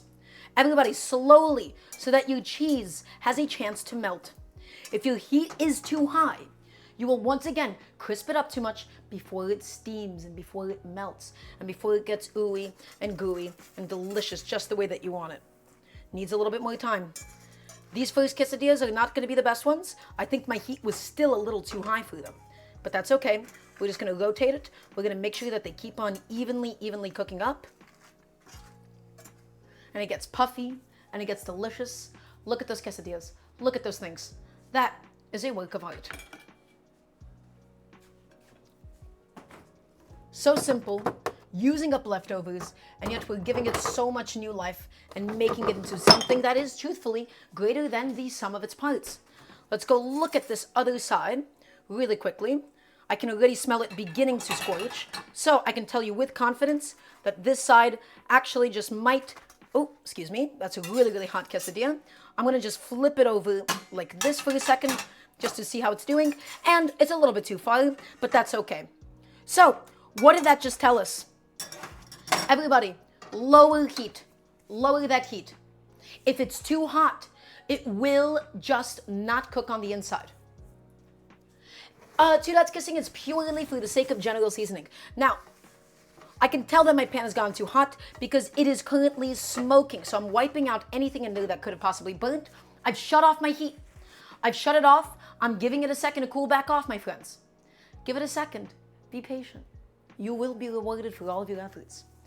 My quesadillas that came off though, that looks lovely. That looks melty. That looks exactly the way that I wanted it to. Wow. So, take it off the heat. Give it a second. Be patient. Add in the rest of your oil. right? I can already tell you with the way that oil is moving, this pan was way, way too hot. But that's all right. It'll all work out. I'm going to take a second. I'm going to put a few things away really quickly because we have a second of time. So I'm going to take full advantage of it as I wait for the pan to slowly cool off. Just let it do its thing, my friends. Remember, clean as you go when you have a little bit of downtime, right? When things are chilling out for you a little bit. Let's take this bad boy, put him back on to a medium heat, not a medium high, but a nice medium, my friends. Let's get that oil nice and shimmering, and it seems to already be in that shimmering stage. And so, we will go ahead with the final 2 quesadillas.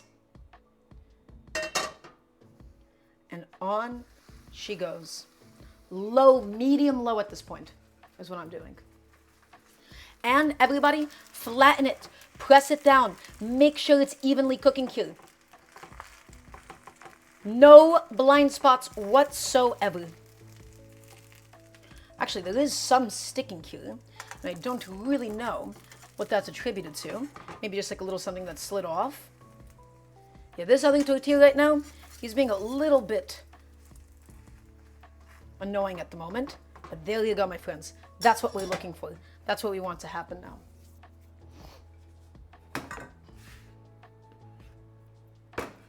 It's doing its thing.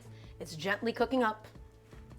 I'm going to put these quesadillas onto my cutting board. Slowly, everybody. Slowly does it. Slowly crisp it up. And that's it. We'll plate it. We'll eat it. And tonight will be a good night.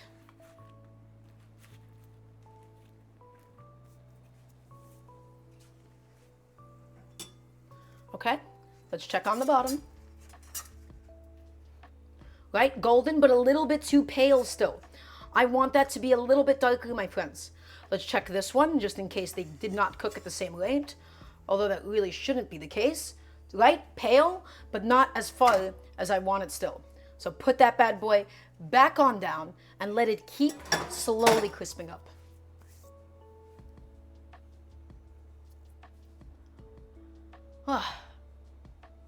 Yeah, we're just letting it do its thing. I'm gonna have a little sip of water in the meantime, but don't walk away too far. Remember, when you're toasting bread, it can go from beautifully cooked to burnt in the flash of an eye. Right? Because now, if we inspect it, what do we get? Let's inspect it. Let's inspect it. Look at that. Beautiful golden. Just in a few seconds. That is why cooking bread is so, like, deceptive sometimes. Bread products, they just toast before you know it. And they're really, really annoying for that. But these guys, we got them all sorted, nice and flat. Everybody, hit it with some salt. Also, what is good or bad fast food for me? Jack, I mean, a lot of fast food is bad purely like on a political level and like where a lot of their money goes. What is good fast food for me?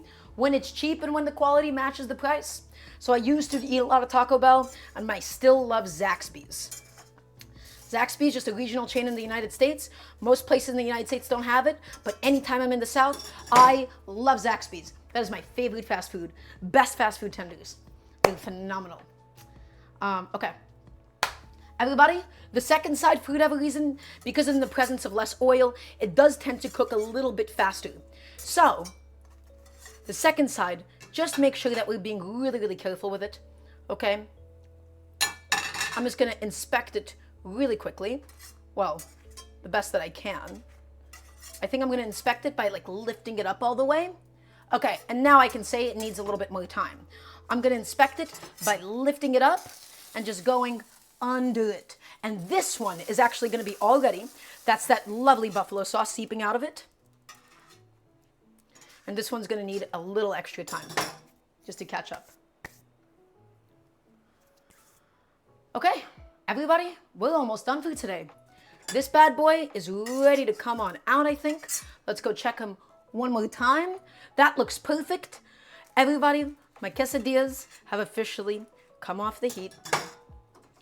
It is time to slice It is time to plate. It is time. We are at the finish line, everybody. So, is everybody ready for this? I need to hear one more yes, chef, please, and thank you. Because it is time for us to plate these quesadillas. Okay, really quickly, here's what we're gonna do.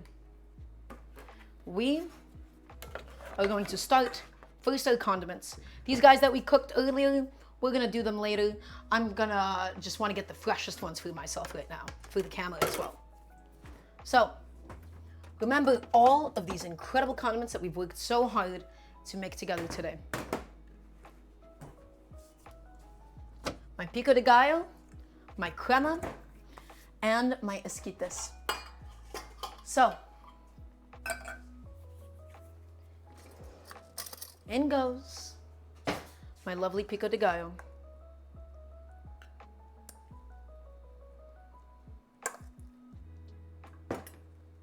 There that is. Let's go get some of my jalapeno crema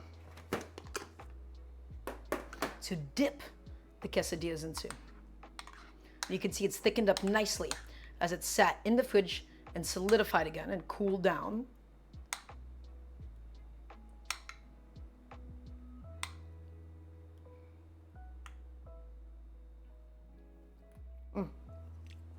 So good. So yummy. Ooh, that crema, my friends, that is always to die for.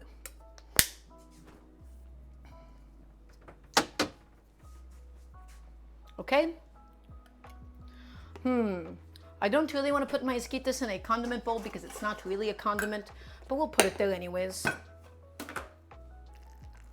Look at my esquites. Creamy, thick, delicious.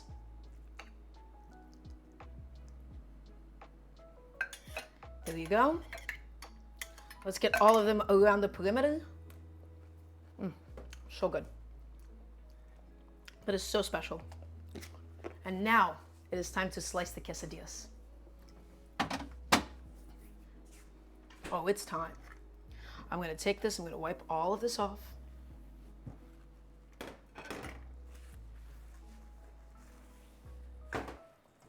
Wipe it all off, my friends. And now we will slice into them. And we'll slice into them properly. And I'm really, really excited. So, these guys, they've already cooled off a little bit. We're not going to use them. We're going to use the freshest ones that we have available to us today. We're going to get this guy in the mix. Well, actually, he might be a little too thin. Let's do this one. I think that looks good. So, oof, I felt some bacon fat drip out of it. This is it. This is the final moment. I'm going to go ahead and grab a knife, and we're going to cut this into quarters. Quick motion. Quick. Before anything can spill out of it. Quick. And quick. My quesadilla inside with the buffalo chicken. Oof.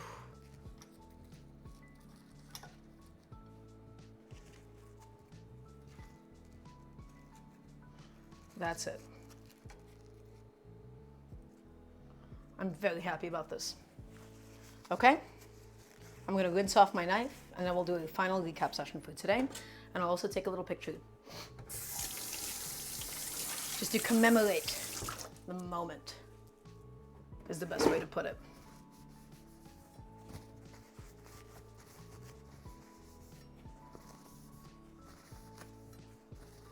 So, everybody, we have done it. We have accomplished everything that we wanted to today. We've done it all. We have made every single component, and it's all been plated too. These are my final quesadillas. So, let's first take a picture, and then I'm going to talk about everything that we have here. But I'm going to tuck this guy back onto the plate.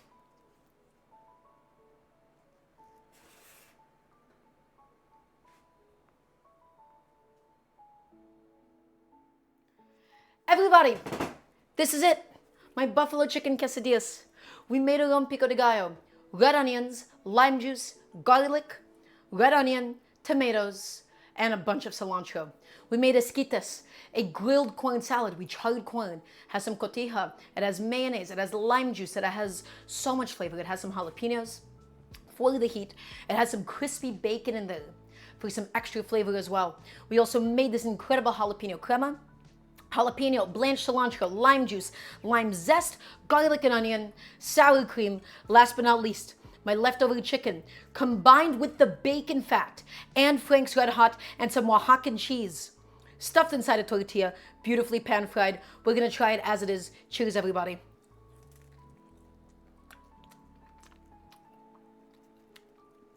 Oh, that's good. And then into the crema. That's so good. And some pico de gallo with it on the next bite.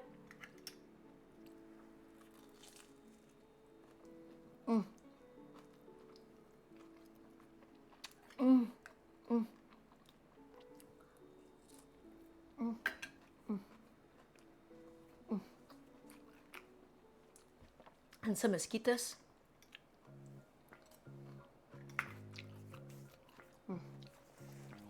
There's so much flavor. It's so flavorful. It's so good. That is wonderful. Wow. Everybody, that's it for today. We did our quesadillas, we did our esquites, we did our crema, we did our pico de gallo. Everybody, thank you for being here. If you want to support the show, exclamation mark Patreon. That is the best way to go ahead and support me. Patreon.com/Daramgar, I believe. My goal is to do this full time one day. Or scroll down into the About section. Second, if you haven't followed the new channel, please, this is Daramgar TV, follow Daramgar TV. Third, every Wednesday, every Friday, every Sunday, I'm going to see you all in 3 days' time. This is a Sunday stream. So take care, everybody. I'll see you all soon. Thank you all for being here. Thank you all for being a part of the show today. I'm going to see you all really, really soon.